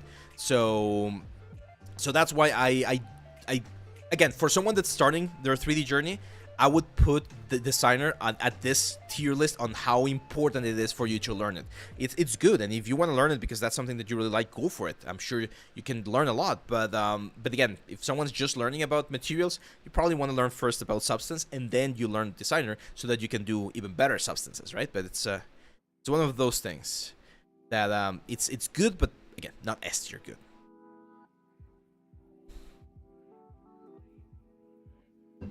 Yeah, it's a little bit more niche, Cinema 4D. I haven't seen any. There you go. I've seen a couple of people looking for that. Can you please speak on if Modo will ever be considered on top use in the studio pipeline? I'm asking so if I need to shift to something other than that. Need advice. If you are a Modo user, Link, I would recommend to at least learn a little bit maybe about Blender, because I've seen more, like, here's how you know whether or not, again, whatever it is you're learning will work or not. So if you go to ArtStation, right? And you go to the jobs section, find a job. You're gonna find all of the job positions. Let's look for something similar, like simple, like modeling or 3D modeler. Well, you can see there's not 3D model. 3D. There you go. So we got 3D environment artist, senior 3D animator. Let's go with that one. Environment artist. I know this is in China, but okay, that's gonna be difficult. Can we translate this? No, it's horrible. Let's look for another one. There we go. This one, Wilson Studio. This one's in France or Romania. And you're gonna see here what they're looking for. So they want you to learn about Unreal Engine, right? They want you to work with, they want you to model texture following technical and artistic guidelines, but they are not specifying a software. Oh, there you go, there are. 3D Studio Max, ZBrush, and Substance Painter. That's it. So this particular job right here at Wilson Studios wants you to know about 3D Studio Max. So if you want to work at Wilson Studios and you go in and say, hey, I know Modo, unless you can make a really good case on how that's not going to be an issue and how you could adapt to their pipeline or whatever, it's going to be a little bit difficult, right? Because if they have two candidates, one of them uses Modo, ZBrush, and Substance, and the other one uses 3D Studio Max, ZBrush, and Substance, it's more probable that they're going to go with the one that uses Max because that's the one that they use. So yeah, that's why I would recommend you look for studios or general like job postings and see what's the like most common denominator of softwares that they're using, and that might be a way to go. Where's the best place to learn Substance Painter, Christopher Smith? Well, I mean, if you want, I released the Substance Painter course, this one. Substance Painter from beginner to master. If you want to check it out, there's a couple of free lessons available here on the site, and then of course we have the full course. So this one, people, and I'm just paraphrasing, but people have said that this is like one of the best courses that I've done, like very in-depth. So you can check the reviews and check what other people say, like John here. I truly think that if you get this course and you're learning about Substance, you're gonna get a really, really good amount of information there. So yeah. Yeah, that's right, Hudson. You always need to adapt, and that's one of the key things that I would say any artist should have, and that's the adaptability to be able to switch things around. Now, one of the cool things about the 3D world, and this is I discovered, well, not discovered, I saw this with myself when I started learning Blender again like 4 years ago. It was very easy to transfer all of the information that I had from Maya to Blender. So if I was doing something in Blender and I was like, oh, I really wish I know how to insert an edge loop, I could just look Blender, insert edge loop, and it will tell me what tool it's used normally, and that's it. So it's relatively, again, easy to switch from one to the other. No, Painter is not missing right here. Painter is S tier. All the way up here. Phantom Adventures, welcome, my friend. Welcome to the live stream. PureRef, S tier. It's above everything. PureRef is just the best software out there. Every single artist should have PureRef. There's absolutely no question about it. It's free, it's amazing, and as I always say, reference is the most important thing you can always have as a 3D artist. So there you go. Link, the courses for like the first, I always start the first chapters from a sort of like beginner perspective. So if you've never used it before, it's gonna teach you from absolutely the basics. But if you already are a user of Substance, you know the basics of it, I'm gonna go really deep into the tools. I show how to do skin, metals, leathers, like a lot of stuff. Will those premium courses will always be on the website? Yes, they will always be there. And this is because I know this is a question that people have, is like, oh, what happens, Abe, if you decide you don't want to do courses anymore? And I've talked with David about this as well, so he's in with the plan. If at any point, which is not gonna happen, at least I have absolutely no room for that idea right now on my mind, but if at any point, for whatever reason, I stop making courses, all of the courses on the site will be changed so that you can download them. So if you bought the course, you will be able to download it, and I'll make sure that the content is there at least for a while. I'll keep paying for the site and everything so that you have access to it, and I'll make sure to give enough announcements so that you guys know. But again, this is not gonna happen. I'm just making the announcement there because I know a lot of people are scared about that. It's like, oh, at any point you could just close the website. That's not gonna happen, okay? And if it happens for whatever reason, like a medical emergency or something like that, and I need to just like change my life completely, I'm always gonna give you guys ample announcements or ample time to make sure that you have access to your content. Kurt DC says, being new to the 3D world, is ArtStation the main website social media app to be active on? I would say ArtStation, Instagram, you know, LinkedIn maybe, our Discord channel, of course. So yeah, ArtStation is one of the big ones. I know a lot of people right now. There was this new one. What's his name? I haven't really created an account there. You guys can tell me. Kara. There you go. Yeah. So there's this new site called Kara. Kara 3D site. Is it Kara.com or what is it? Kara website artists. Kara app. There we go. So this is a new, like, it's like the new one that they've released. It's pretty much like ArtStation. The one thing that they are like promising is that there won't be any sort of like AI related stuff. My thought about this, because I haven't created an account just yet, my thought about this is that unless they really become the new ArtStation, you should probably still have an ArtStation, because a lot of the recruiters are looking at ArtStation. So, but it's another alternative, right? Let's see if it lasts. Hopefully it does. Competition is always good, as I say. So hopefully there will be some stuff here. But just keep in mind that it's like Google, right? The Google, what was the Google social network that like appeared a couple of years ago? Google Circles or something like that, and then it dies. So, you know, might work for some, might not work for some. Just keep that in mind. Is there a hand painting course in plan? Yes, but probably at the end of the year. So here, give me 1 second. Give me 1 second, guys. Okay. So just a general idea of the calendar, okay? So for June, which is next week, we're gonna have the anatomy course. Anatomy 3D printing course. That's the general idea. And the next course is either going to be the environment course or the creature course. We're gonna have to check what's gonna be like what's the what people want, pretty much, right? Like, because we've done a lot of ZBrush and stuff, and creature design for me feels very similar to that. So we might jump to the environment first and then the creature design. But again, we'll see. This creature design is for film, so it's gonna be like a lot of units. It's probably gonna be a little bit of Mari and things like that. After that, or possible courses that I want to do this year, are the hand painted course. The hand painted. And there was another one that was asked, hard surface, like some sort of like acid or something. But another thing is we are working, David and I, on the live classes. So like a live workshop, like a boot camp. So this is coming soon. Hopefully we'll have more news about this next week. But this is the general sort of like plan that we have right now. No, BFX courses, no, my friends, because I don't know BFX. So I'm not a BFX artist. It's going to be very difficult for me to teach you something that I'm not really good at. So that's not going to be possible.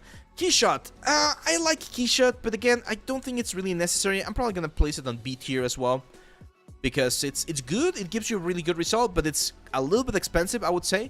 And now that they've dropped support for ZBrush, like the connection, it's no longer as strong as it was before, because now ZBrush is owned by Maxon.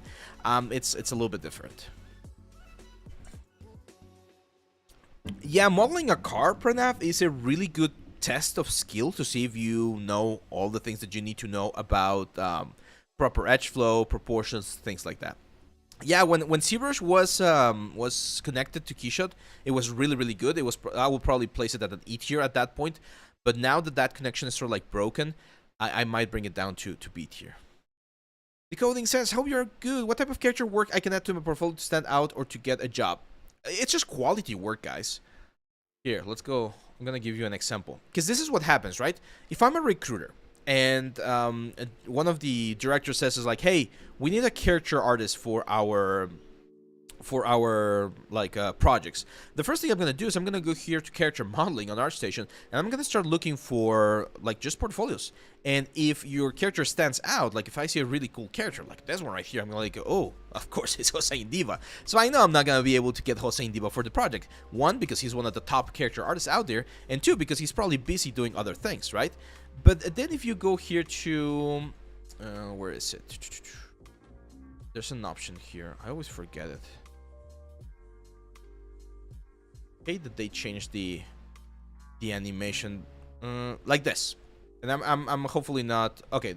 I was gonna say hopefully I'm not doing anything wrong to a to a poor artist, but this is a studio, so I'm criticizing the studio. If I'm a recruiter and I see this, I know I'm probably not gonna be calling Mind Studios games for a character, because the quality that they are showcasing here, it's not great, right? Like I can see some issues on the anatomy side of things, like the hands look a little bit weird. The armor looks a little bit like it's just not that great presentation, right? So you're competing against this right here, guys. Okay, when you ask yourself, is my portfolio going to stand out? Like imagine your portfolio is going to be here in the middle of all of this like amazing artwork, and if it stands out, if it looks at least like decent, then you have a chance. If it doesn't look decent, then it's gonna be very difficult, right? And you need to keep improving. There we go, latest. Okay, so if I go to latest, I'm gonna see a lot of stuff. Some of them is gonna be very good, and some of them is gonna be not as great. So for instance, this guy right here, like I know he's learning 3D because he's doing the Blender donuts. This is not something that you want in your portfolio, because again, against this Batman, right? Like your donuts are not gonna be there. So it's a matter of being very honest with yourself and comparing. Again, like this is an exercise you can do. Literally take a print screen of the ArtStation like latest. I would recommend actually taking a screenshot of the trending page, because the trending is like the, let's say, hireable artist. Like this is the level that you should have at least to start with. So take a picture, take a screenshot of the trending page, and then grab a thumbnail of whatever project it is you're doing and place it somewhere along that area. And if it looks like it fits, like if you see the quality of the whole thing and you see your stuff and it fits, you're good. That means that you have a shot. That doesn't mean that you're gonna get hired, but people will see your stuff and they will see that it is within the range of quality that they're looking for. If you see your stuff and it doesn't look like it belongs there, it looks very, again, very basic, very ugly, might not be the best one, okay? You guys want me to do an example here? Let's do an example. Yeah, Hudson there with another great advice is not only make your stuff look really good, make it usable. So that's where topology comes into play, because as he mentions, if I see a very cool model like this one right here, right, this Malika, this one's very good. Like I could definitely see this on like on a Dark Souls or something. But then when I look at the project right here, one thing that I'm immediately noticing is that there's no wireframe. So I'm not sure if this is just a high poly. And if I don't see a wireframe and I don't see the bakes and the maps, then I'm not sure if this guy, Hiroaki Nakanashi, sorry for barging into your portfolio without your permission, man, but I'm not sure if this guy knows the full pipeline. So I can see that he knows like really, really good monster and creature sculpting. This is really, really nice. But is he going to be able to finish the whole process? I need to see. And that's where wireframes and, again, construction is really, really come into play. Let's see.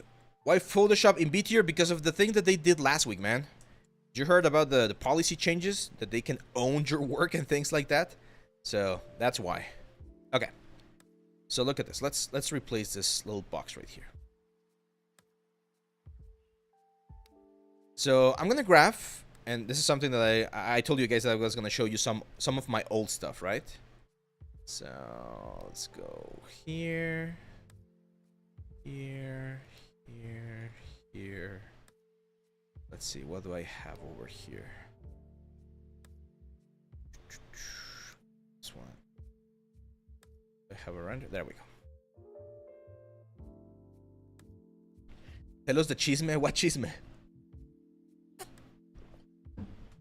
Will the stream stay after? Yes, of course, man. All of the streams are always like submitted at the on YouTube. It's gonna be available tomorrow. Solid Mango says, I'm a good hard surface modeler, but for some reason I can never model a car. Oh, that's a good one. if I'm working at a marketing company where I create renders, but I want to work as a prop artist in the game industry, so will they count my experience from? Yes, yes. Every single thing that you do can count as an experience. So there we go. So let's say I'm very happy with this orc.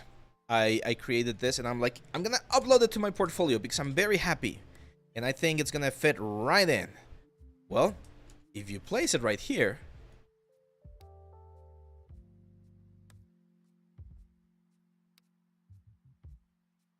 right, you can immediately tell that he doesn't fit. Like, there's no good light. The textures are very meh, very dull. So in comparison with all of the other trending things that we have right here, this one really doesn't fit. So this is not one of my best works. And I did this on purpose, of course. This is an exercise that I did several years ago. This was like 6 or 7 years ago. But then if I go to some of the new stuff, like the, what's the word? Like the painter course. Where is it? There we go. Just that's one right here.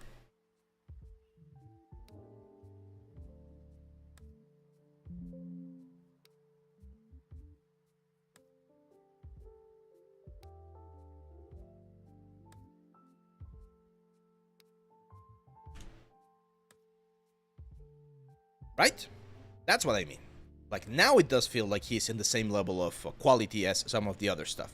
So this is I think this is the first time that I've sort of like thought about this exercise, but I strongly recommend that you try it out. Like, just grab again a screenshot of the ArtStation thing, drop in your thumbnail, and be very honest with yourself.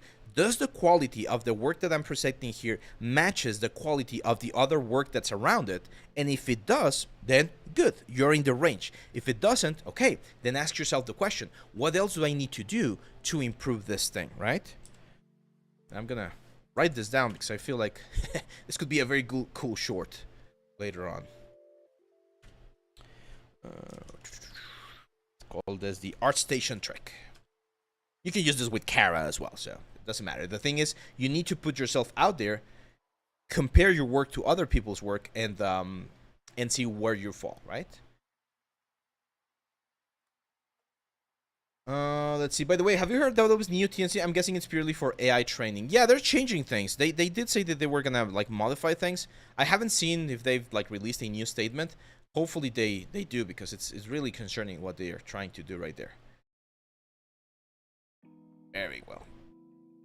Okay, Arkref, now that we're done here with the tier list, this is the end of the tier list. Please ask the question again there on the chat so that we can move on to that thing that I wanted to show you. Okay, so yeah, guys, this is the end of this little activity right here. Maya LT, it's probably gonna be like a C tier. It loses a lot of the things that we need, so there's not a lot of tools that we... there's a lot of tools that Maya LT is missing, but if you're just gonna do some simple modeling, it could be a good option. But to be honest, between Maya LT and Blender, just learn Blender at that point. Like, if you want to save money and that's why you're getting Maya LT, just go Blender. Very well. So, what do you guys think about this tier list? Does it match? Is it good? Is it bad? I think we're pretty much there, right? We're pretty much there. Cool. So, Akraf right here is asking a very good question. His question is, how many days did the studios usually give you as a deadline for a creature or a character, and how you deal with someone who gave a very short deadline or like an unreasonable one? Okay. So I'm going to show you guys some of the work that I did, long time ago. Long time ago. So, do I have it? This was 2016. I don't even know if it's here.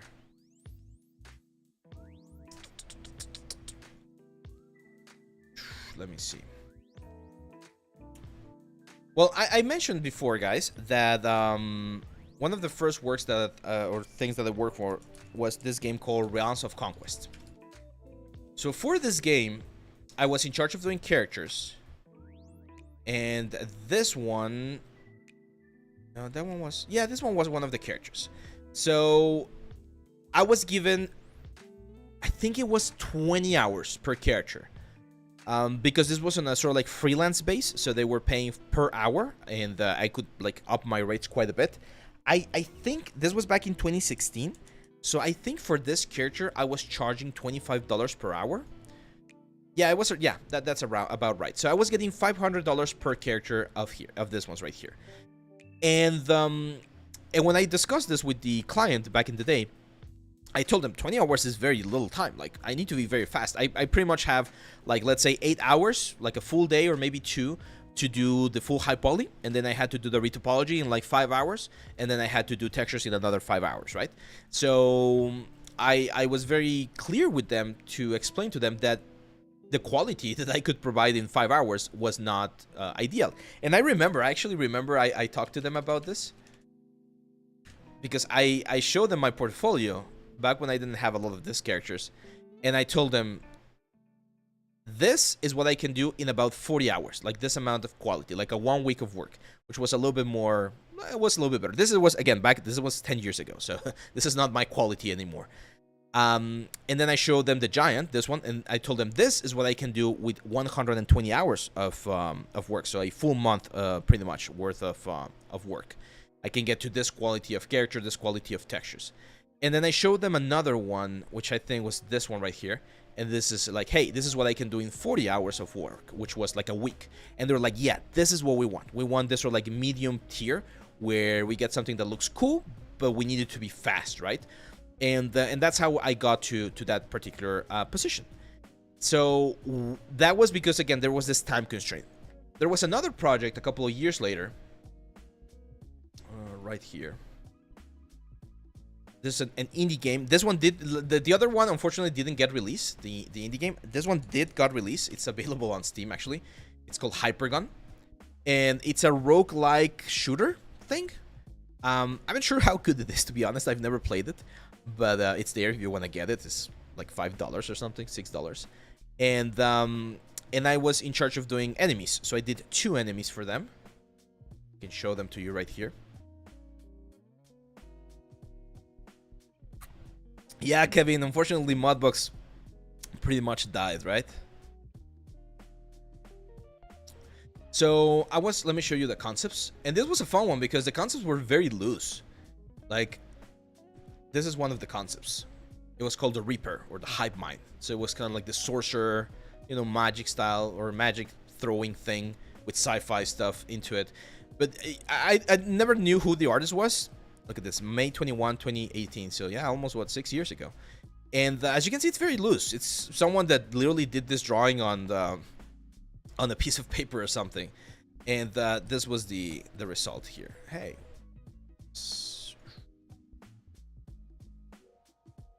Why is this not working? Oh, there we go. There we go. So this was the model. This was the interpretation of that concept right here. And I remember for this project, I think I was given 2 weeks per character. It was 2 weeks per character for this guys right here. I did this one, and this one, one of my other team peers did it. So this was a fun one because there was a little bit more of a serious sort of like a deal with them. Want to see the wireframes? There you go. Let me open Maya so that we can see the wireframe on shaded as well. But yeah, it was a fun one right here. Can we do render passes? Almost. There we go. That's the normal map. Very clean. This is back when I didn't know a lot about like substance. Like, look at this metal edgeware. I committed the capital sin that I always tell you guys about, which was having metal edgeware absolutely everywhere for the character. But yeah, this was 2 weeks of work. And it was very important for me because for this project, I was getting a little bit more sort of like traction, more confidence as an artist. And one of the things that I told the people, because they wanted them faster, I was like, if you want something that's quality work, I need 2 weeks per character. And they agreed. They were like, okay, we would like this to be a little bit faster, but if you can do it in 2 weeks, that's fine. We'll work with that. So my best advice when you're working with a client that wants to pressure things and they want to make things like very, very like quick, make sure to explain to them why it is important for the process to take some time. Because a lot of the times when they're giving you those sort of things, the time constraints, is because they're scared that something's just not gonna work or something. So if you give them the sort of like confidence of, I need this time to make sure that I can deliver the best possible work, then you get like something better. If they don't understand that, if they don't understand, see you later, Gotham.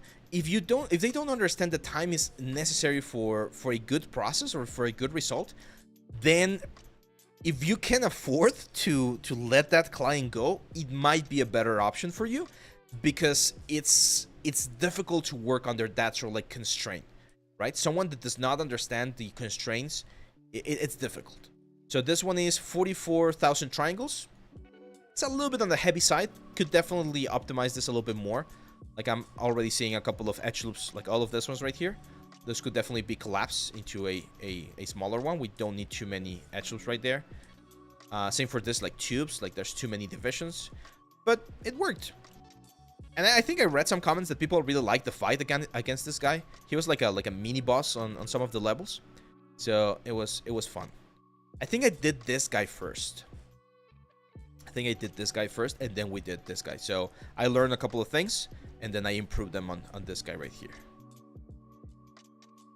So did that answer the question, Akraf? Is it important to play games if you want to work in game industry as character artists? Yes. I mean, I would say so. It's like, should you watch movies if you're going to be working on the movie industry? Well, probably, right? Because you need to know what's going on. Like, you don't need to be a gamer life sort of dude that's playing all day. I don't do that anymore, but I used to play a lot of video games. So it's a good idea that you know what's going on. Like, what are people responding to? Can you show the hand topology? Yes, of course. So this hand topology right here, as you can see, follows the traditional loops. All of these loops is what I teach on the anatomy, or on the Retopology course. The only thing that's a little bit different is that, as you can see, everything's watertight, or at least all of this part right here is watertight. So the armor, right, like all of this like bracer right here, is pretty much attached to the hand. The hand right here has a couple of extra edge loops at the knuckles. Why? So that when we bend this, there's always a little bit of deformation area for the hands right there. And yeah, it's a very, very simple thing. Reduction techniques right here, I teach them quite a bit as well.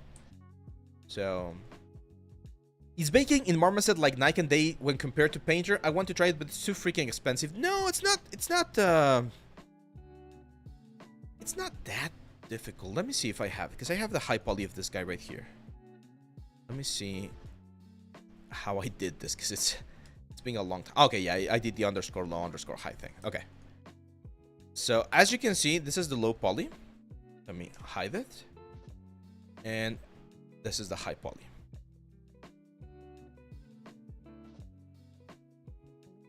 Let's load it up. It's gonna be on the heavy side. But yeah, if you guys are curious about the topology of the assets, topology is super, super important, as I was mentioning right now when we're looking at some portfolio. And you definitely need to be able to show that you have clean topology. So it's mirror topology for this guy, as you can see. So we did only half of it. Not every single object was again mirrored. So let's do a quick exercise. Let's do the bake for the arm, okay? So I'm gonna say file, well, yeah, export selection. Let's do this arm alien, so I can show you the bakes inside of Marmoset. It's very simple. That one. And just so that we get a little bit more resolution, let's just Control L to lay this out a little bit more. So as you can see, this opens up the or gives us more resolution, right? Again, you need to have proper UVs. This is an important note, guys. If you get the Retopology course, you get a discount for Topogon, so you can get the full Topogon license at a reduced price, because the guys at Topogon were very, very kind, and they're considering us an educational like platform. So you get, I think it was a 20% discount to get your own license, like permanent license of Topogon.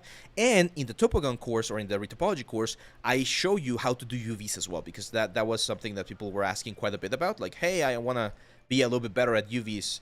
So we covered that on the final chapter. Arm alien underscore low. There we go. So let's go to Marmoset. And this is how you bake inside of Marmoset. Very easy. First, you need to bring in your assets. Well, actually, first thing we can do here is we can go to Scene, Add Object, and we are going to add a Bake project. This will add this little bread thing and a Bake project, a high folder, and a low folder.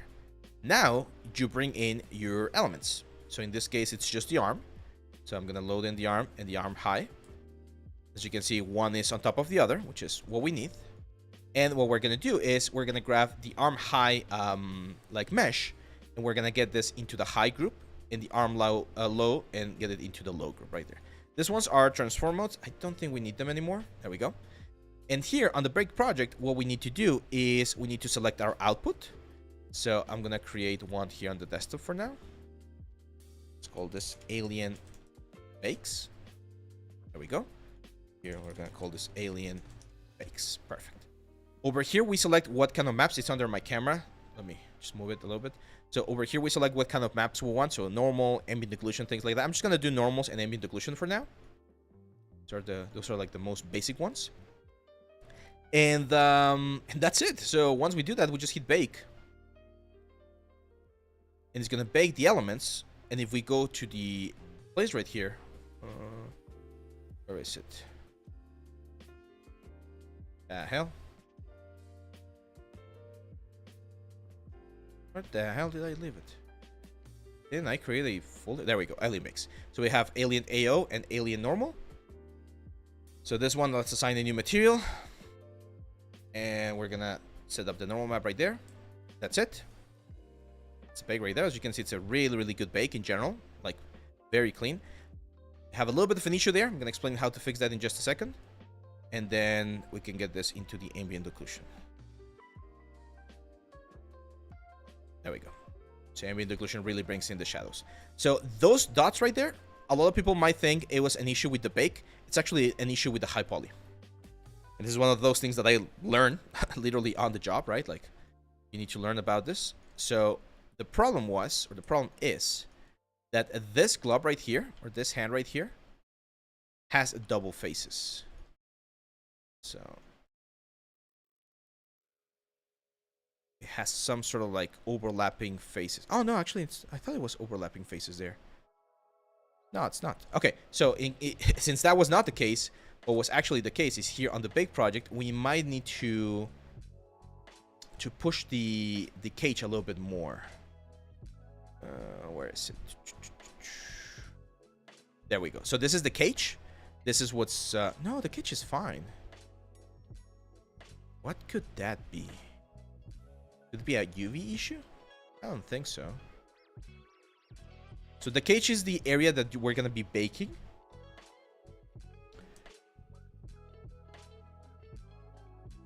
We can try increasing the cage a little bit, but I don't think...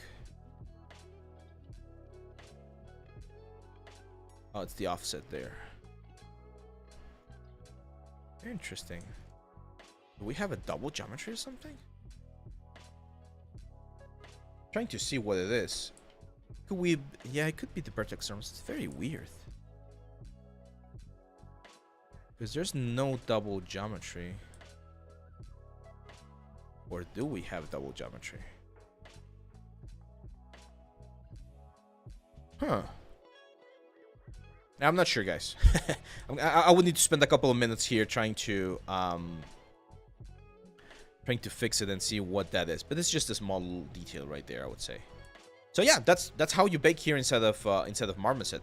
And then once you bake, what you can do is you can texture as well. So for instance, here on texture, you can add this golder thing to the whole thing, and it's gonna give me a nice result, right? So this plus the plus the maps and everything, you can export this as a texture. It's just fun.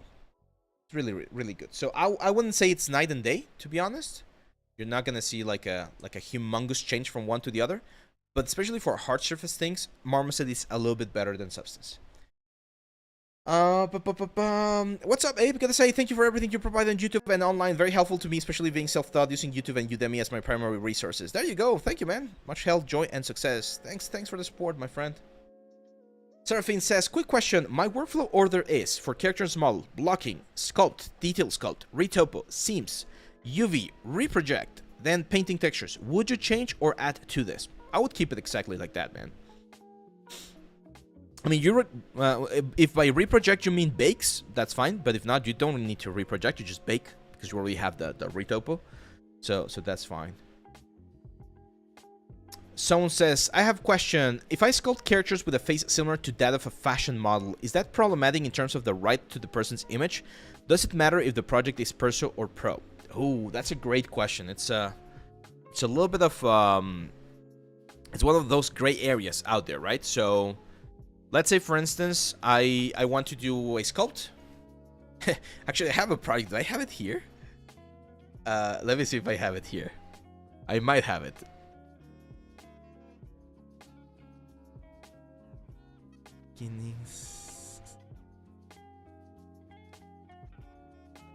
I did a project when I was at school in one of our illustration classes, like digital painting classes, and the theme for that week was Star Wars, so we had to do Star Wars characters, and I created my own sort of like gray Jedi, right? So, or gray Knight, so he was not a Sith or a Jedi, and I decided to use Morgan Freeman. No, it's not here. Let me check if it's on my order right. Give me 1 second.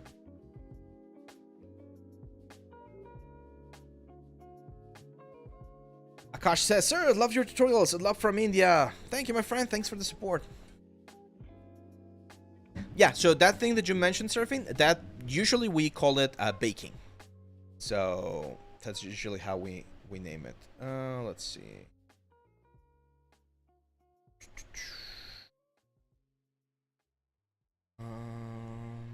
It's my backup. There we go. Backup. Oh, it's not there.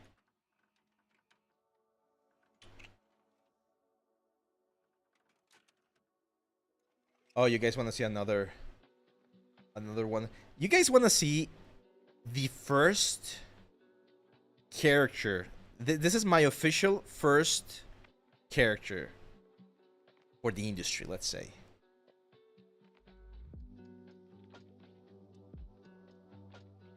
Do I have? Oh, I do have it. Oh my god. You guys are gonna see. I don't think I've ever shown this one. I don't think I've ever shown this one. And I'm gonna show you the ZBrush file as well, because I have it here. Oh god.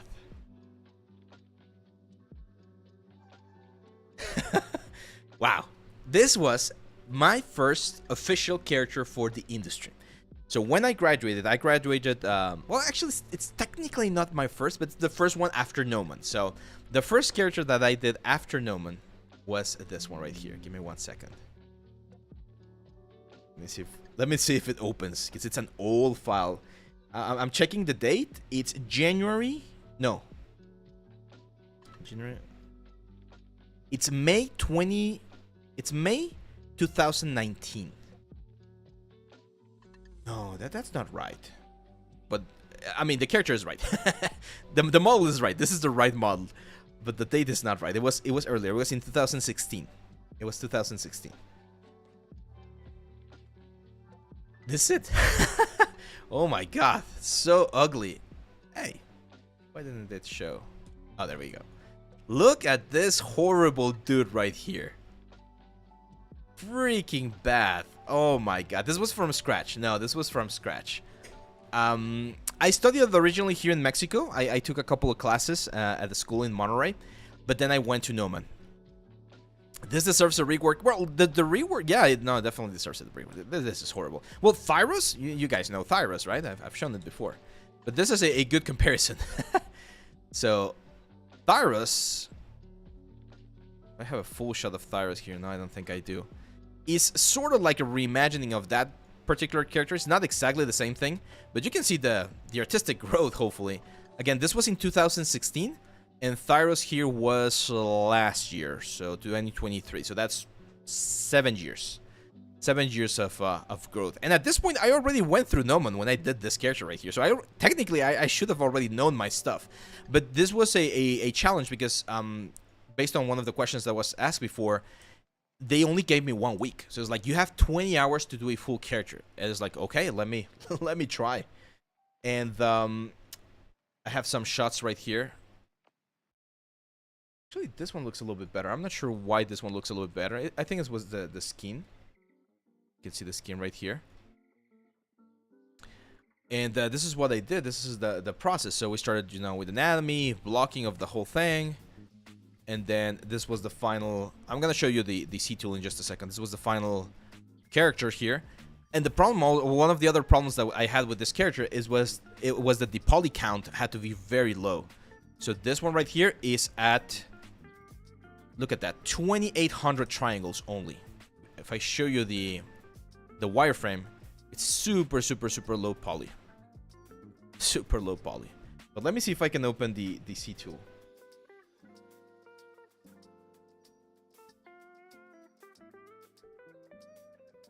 Is it this one? Pretty sure it's this one. Was it from a template? Yeah, it was from a scratch, and it was 1 week surfing. So I think it was like 2 days of sculpting. So let's say Monday and Tuesday I sculpted the character. And then on the 3rd day it was retopology. So it took me the full day to do the retopology because I had to optimize things super heavily. And then the 4th day was texturing, and then on Friday I delivered it, and there was a couple of tweaks and changes, and then that was it.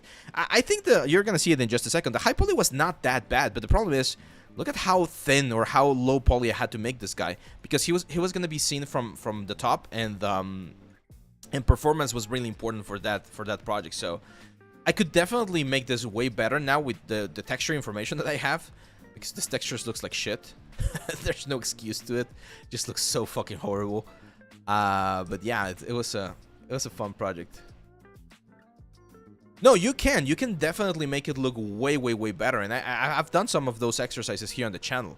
Like hand painted is of course one stuff, but you can definitely like play a little bit more, because I don't remember what was the size for the textures that I had for this guy. I think it was like 4K or something. So I should have a little bit more resolution, to be honest. There we go.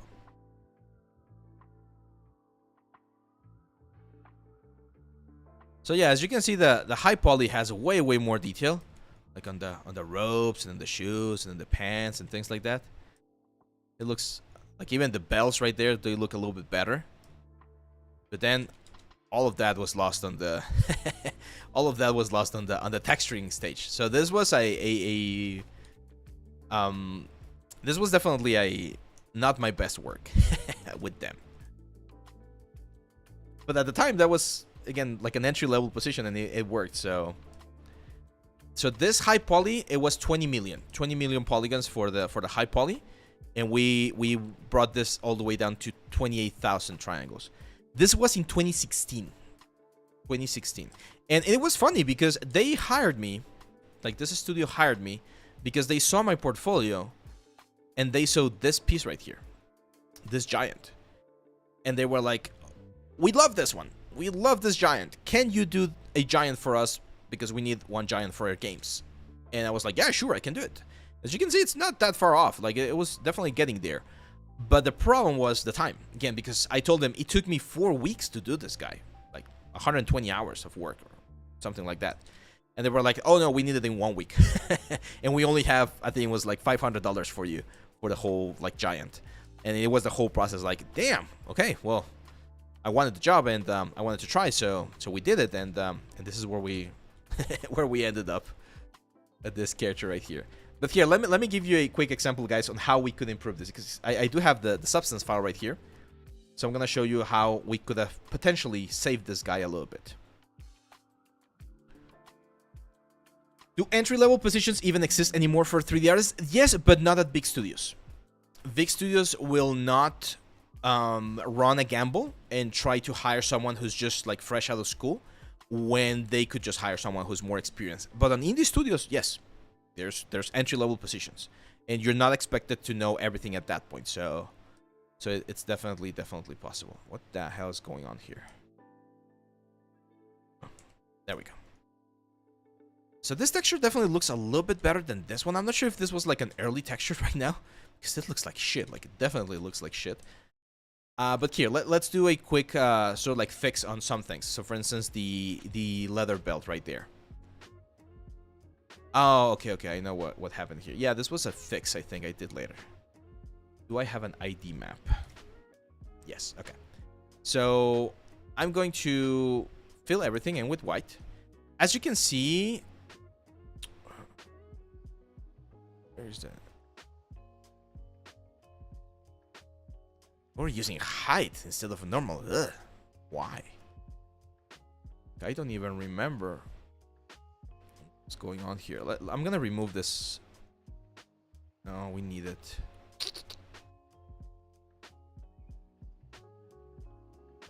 Nope. Nope. Thing is, this one already has some texture to it, and I wanted to sort of like hide it. But if I grab like a leather material, I have this worn tehu leather, for instance. One of the things that I didn't check back then was the tiling. Like, I could definitely have made the texture a lot smaller, and very importantly, the height information, bring it a lot lower, so that it was not obviously like changing things. Here I'm gonna add a black mask. So something like that could have worked. And then it's very important when you're texturing to think about the story. I always mention this, like, well, what's the story for this specific like satchel right here, right? For this belt. And for instance, something very simple is we just add another layer with like a lighter color. Definitely increase the roughness. Add a black mask. And then with your like belt, just start adding like little scratches. This is like hand painted, right? You could use a generator as well, but I always like to add my stuff sometimes. And in cases like this, it's a good idea to add a little bit of your own touch to the whole thing, right? What we can do here is we can push the height information down so that it actually like carves into the belt. See that? Or let's change this to a warmer tone. And then let's change this to like linear dodge. There we go. See? And now that belt, even though it's a very simple thing, but that little detail right there makes the belt look way more interesting rather than what we have right here. Like, this looks like shit. Like, literally, it looks like brown shit. So this is the kind of stuff that that you can use. And this is all of these things that I'm showing you right here. This is what I teach on the advanced class, on the premium course. So if you want to learn how to do this, of course, with more patience and more time, all of this we cover on the course. So maybe some scratches right there, you know. And look at how much more interesting the belt looks right there. For instance, I like this band right here. It's just like colliding with this thing, and there's absolutely nothing holding it together. That makes absolutely no sense from a technical perspective or from a world perspective. So I'm gonna add another layer. Let's go for like an old metal, like this metal grinded thing. Add a black mask. And we can just add 2 little dots right there, right? As metal. And on this one, we can push the height up. And just again, that little detail of those elements holding things together might have been enough to make this thing stand out a little bit more. Yes, we are limited, and this is something that someone was asking there in the comments. Like, yes, we're limited to the resolution and the amount of polygons. But even then, see how much more interesting this can become by doing those simple changes? This guy is only 28,000, 2,800 polygons. Super low poly, guys. Like, extremely low polys. Nowadays, you don't even need to work this low, to be honest. But again, back in that game, for whatever reason, they wanted things to be hyper optimized. So here, for instance, I'm gonna add a rust layer at the top. And what I'm gonna do is I'm gonna like darken here a little bit.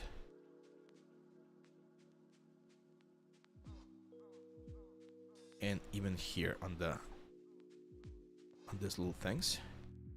Got like a little bit of rust, right? Like gathering and creating this sort of like dripping rust marks. And it's just like a couple of pixels. This one, of course, we changed to multiply. And look at how much like little depth we're able to create. So now this belt right here took us what, 5 minutes to fix? This belt right here looks miles better than this belt right here.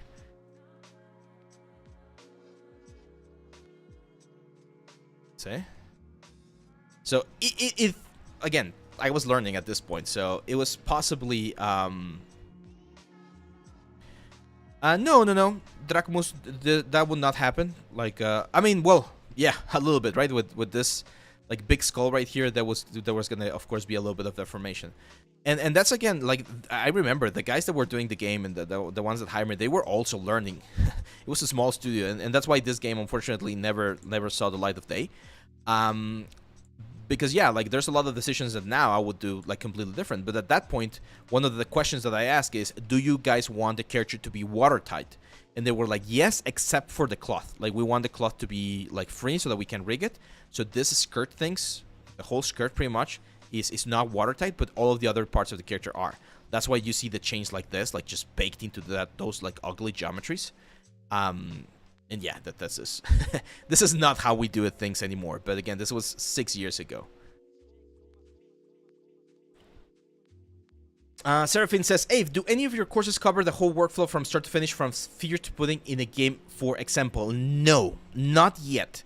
But as I mentioned on the little like thing right here, this live workshop bootcamp that I want to do, which is going to be like a more traditional class, it's probably going to be that. Like, it's going to be the whole process. Right now, if you take the ZBrush course, we do start with C-Sphere and go all the way to high poly, but we don't do Retopology.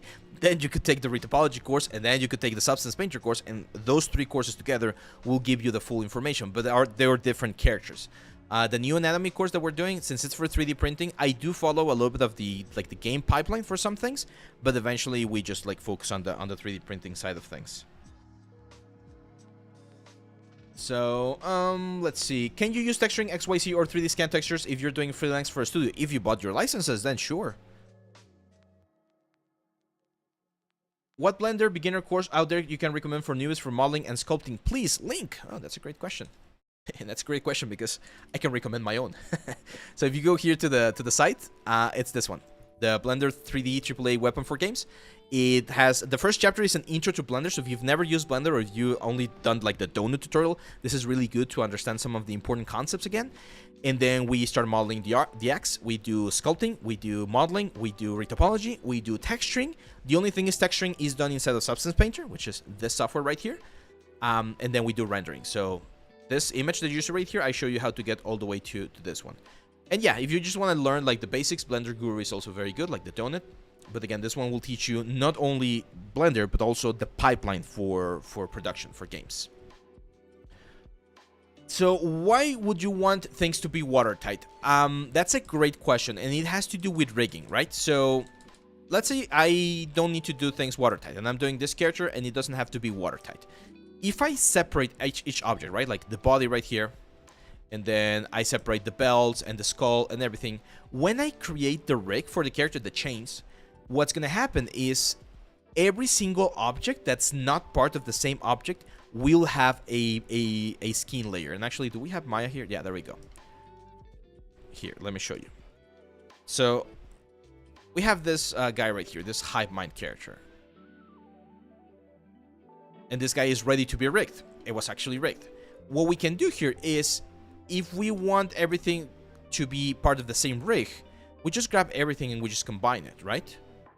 And that's it. You just create the rig and everything's going to be part of one single skin cluster, it's called. So when you rig something, you create a skin cluster, which is sort of like the connection between the polygons and the joints. However, if I'm like, hey, you know what? I want to have this guys right here, like the freaking big spikes here on the back, a different element. So all of those are going to be their own object. And then the character is going to be its own object. And then, I don't know, like this guys and the cloth are going to be their own objects. So you just combine things into the amount of elements that you want. right? So for instance, let's say the hip armor is going to be another object, and then this like cloth straps are going to be another object. So now this low poly has changed from having, I don't know, like 30 different things to 4. If I create a quick rig right now, let's go here, rigging. I'm just gonna create like 3 bones, whatever. It's just for, again, for example's sake. And I grab the bones. I need to grab all of the elements, right? I grab all of the bones, and then I grab all of the geometries, and I'm gonna do a rigging. So rigging, skin, bind skin. And what's gonna happen is, yes, if I move the bone, everything's gonna move, right? All of the mesh is gonna move. If I grab this one and I rotate it, things are gonna start like moving and deforming, because all of them are like, all of these geometries right here are bound to these joints right here. But the problem is that each geometry has its own skin cluster, and you can see this if we go to the node editor. So if we go to the node editor and we check this thing, we're gonna have this little node right here, skin cluster 1. And if we check this one right here, we're gonna have skin cluster 2. And if we check this one right here, we're gonna have skin cluster 3, right? So each skin cluster is another sort of like step or another layer of complexity that you add to the file, and it makes it slightly heavier. I'm not gonna say that it just breaks your rig and it's gonna make it impossible to work with, but it just generates that extra, again, layer, extra thing that it has to think through, because when you move your character, what happens is the joint moves, and then the software goes through every skin clusters and says, hey guys, the joint moved this much, please move your vertex accordingly to how we're connected, right? The more skin clusters you have, the more times it needs to go through that check. If you have a single skin cluster, like with a watertight mesh, or with a mesh that's combined as a single object, then that makes performance way, way, way better. Again, not really needed nowadays. Softwares and engines have become way, way faster, and you don't need to worry too much about that fact, but it is important to understand why that happens. Will the course in Blender cover the sculpting section as well? Yes. In the Axe course, we sculpt everything inside of Blender. Don't know if you remember in your last stream I asked about Adobe, but I've moved away from that. DaVinci for most things, Krita for drawing, Affinity for illustration, and Blender for texture painting. Yeah, that can totally work, man. How much time did it take for you to bring your work to such a good level? I started doing character work last year, but it hasn't reached that good level yet. Oh, that's a great question, man. So, let me see. Actually, I can show you here. I've shown this before, but I'll show it again. This is the first full character that I did ever. Okay, ever. Like the first full body character that I did was done in June 30, 2011. So that was 13 years ago. You guys ready? You guys ready? Let me show it to you.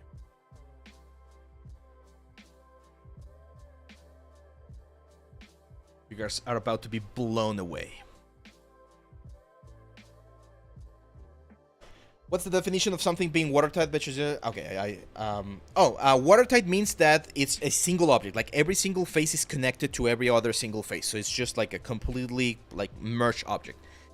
An object like this alien that I show you that has multiple things and it's just combined into a single object is not a watertight mesh, because faces could be like thin, like the skirts, right? Or like the little cloth things that were dangling there. So yeah. When is the anatomy course coming out? Next week, Drachmus. On next Friday is going to be the release date. I'm having issues with my human model. I don't know how to weight paint it or retopologize it, so when it raises the arm, I don't have an issue on the underarm thing. You can check that. Like I talked a little bit about that on the Retopology course, how to create the proper loops around the arms so that when you do that, you do not suffer from that issue. But usually you have a loop around this part of the shoulder, and then a loop that goes around the armor. Like it's kind of like a bandage that goes around the whole thing right here. I can show you the Retopology in just a second. So this is it, guys. This was the first character I ever did, like the first full character I ever did. It was C-spheres and then sculpting, and yeah, this was when I was learning ZBrush, right? And it sucks, right? It's completely horrible, but it probably looks very similar to the kind of stuff that you guys were doing or are doing if you're just starting the 3D world. So from this guy to get to my first, I would say, big jump, it took about a year, I would say. And I think I have it right here. I'm trying to show you guys like my my progress.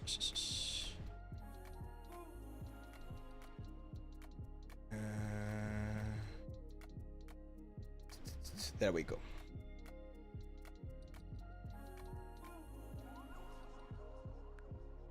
So it took me about a year of constant work to get from that to this guy right here. Showing a lot of stuff. There we go. And it was better, right? This was an exercise that we did that in an art history class. You had to mix like something modern with something old, and I decided to mix what's the word? It was Vulcan, right? The Roman god of like the forger, with Iron Man, of course, because he forges his own tools. And it was very like still a lot of issues with this. Again, this was like me being a student back in the day. And then I would say the next jump was roughly a year later, when I did this other piece that I've shown you before,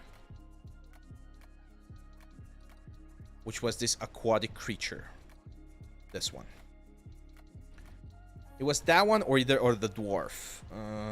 This one. So this was back, yeah, look at that, 10 years ago. So first year, the old Viking, and then second year, the Vulcan thing, and then third year, it was like this guy right here.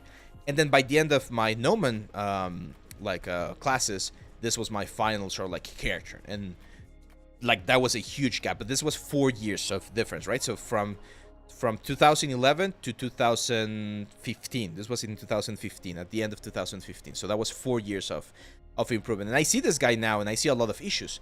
So from this guy, then it was another like 4 or 5 years till we get to this guy right here, which was last year.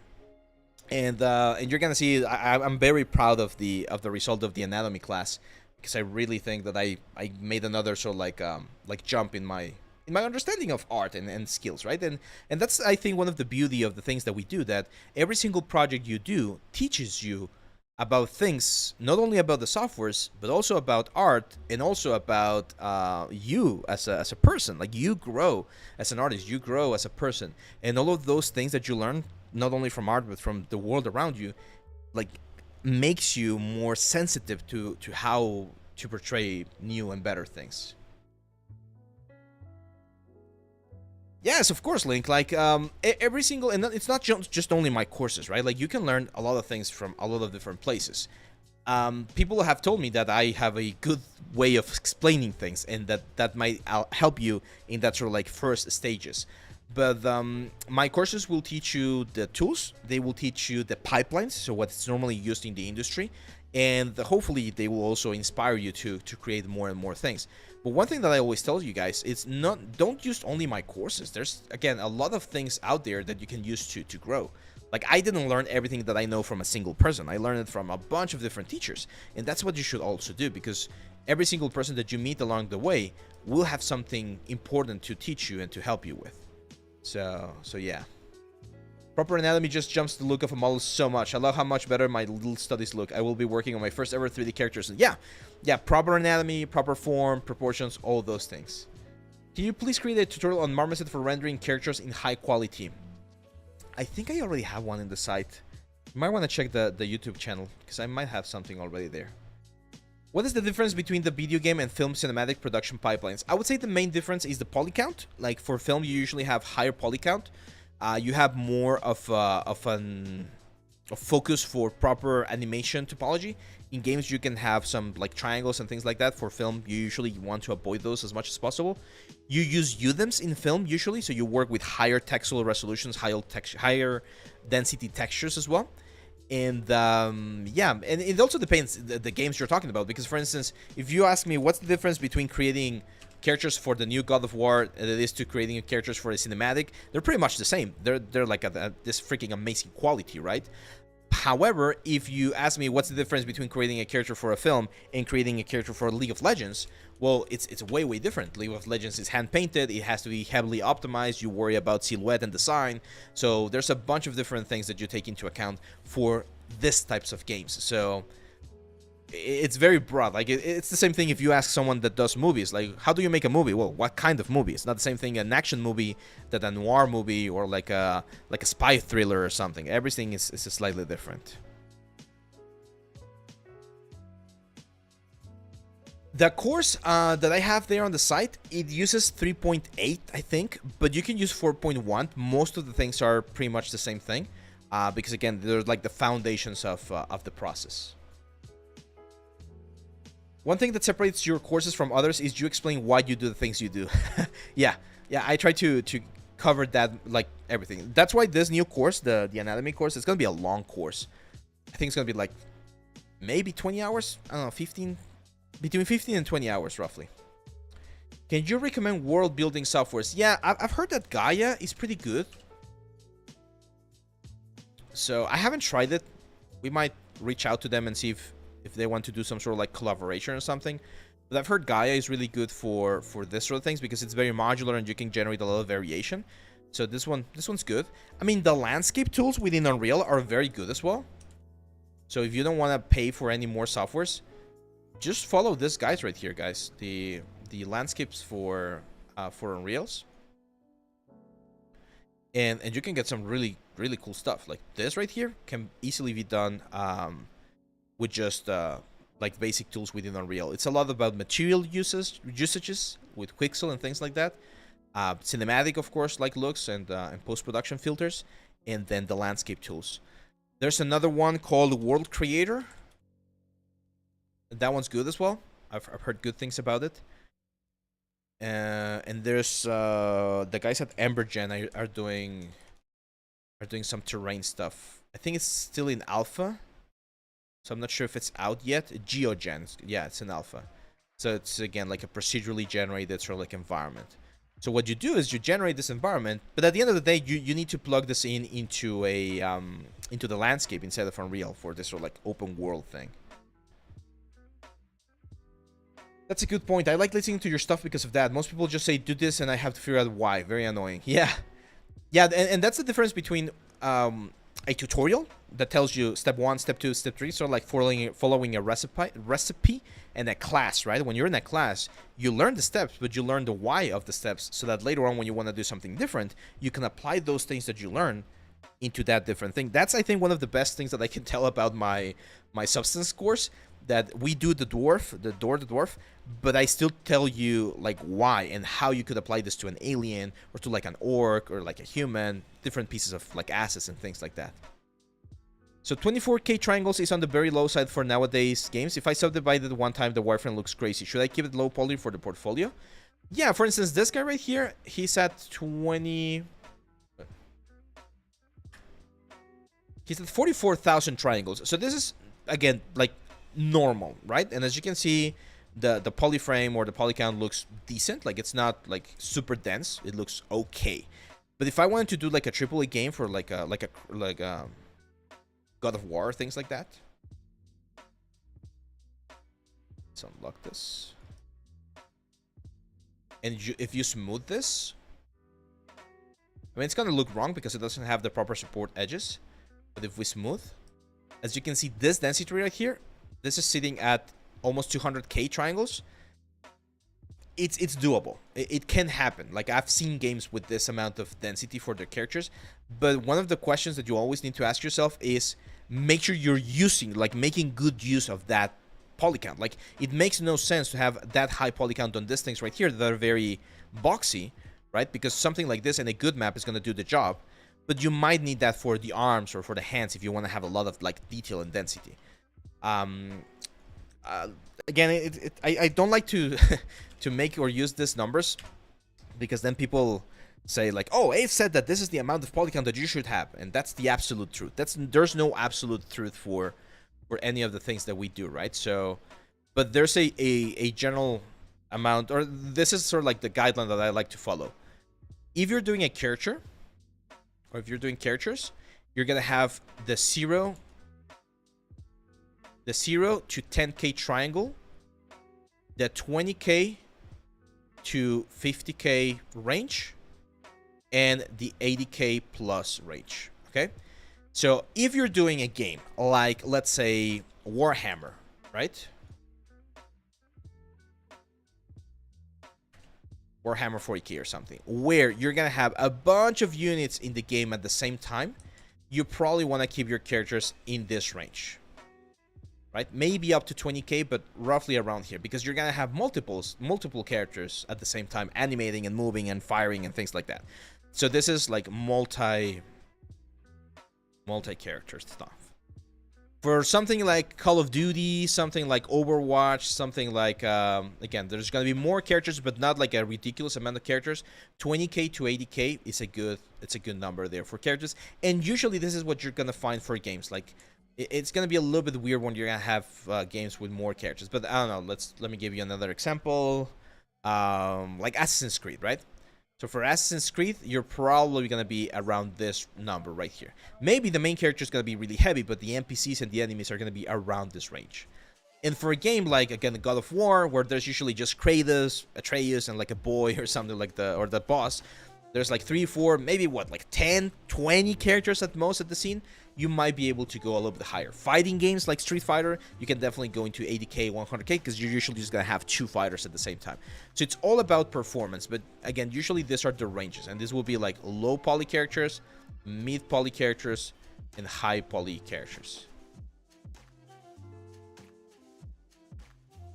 Let's see. Is this a course on realistic or stylized anatomy, and when is it coming out, please? The anatomy course is going to be next week, and it's realistic anatomy. It's a little bit on the fantasy heroic side because it's a superhero, so we do exaggerate things a little bit, but it's not stylized like the Oni character, so it's more like grounded in reality. And it's coming out next week, next Friday. When taking your courses, if we get stuck, are there ways to post questions or answers? Yes, of course. So we have the Discord channel. David is gonna link it in just a second there. And the platform that we use, Thinkific, it actually has the option to submit a question, and I'll answer it as soon as I can. So there's also, you're gonna get a link to my email, so you can email me questions, you can send me your stuff. But Discord is usually where we have the like the support group as well. So yeah. Is that leaning anatomy or learning sculpting? It's both. So there's I go heavy on the theory side of things. So there's a video of theory about like arm anatomy, and then a video of sculpting the anatomy. And there's a video of learning the theory about like the chest anatomy, and then a video on how to sculpt the chest. So it's both. Yes, SciArt, I do ArtStation reviews every month. Submissions are now open on our Discord channel as well, and we're gonna have that at the end of the month. So that's gonna be on the 28th. On the 28th. So yeah, that's it, guys. Today was a good day. We went again through the vault of memories. We had our tier list there for our softwares, and I think we had a lot of good conversations. So yes, these streams happen every Friday, Kurt. So make sure to subscribe here on the YouTube channel so that you get the alert as well. And that's pretty much it, guys. Thank you so much for your time. Thank you for being here. You guys are awesome. Again, if you want to join our Discord, we're going to leave the link here, and there's, of course, there on the description. If you want to support the channel, the best thing you can do is help us with some subscriptions, likes, shares, and stuff like that. And, of course, if you want to check our premium courses, you can find them on avleo3d.com for all of these things. So, yeah, Link, we're gonna, in the anatomy course, we're going to talk about the bones, how they connect to the muscles, and how everything moves. So it's, again, very in-depth information. I think you guys are going to like it. And I'm going to have more surprises along this week, okay? So if you want to see some sneak peeks, make sure to join our Discord channel and our other socials. And yeah, that's pretty much it, guys. I'll see you back on the next one. Bye-bye.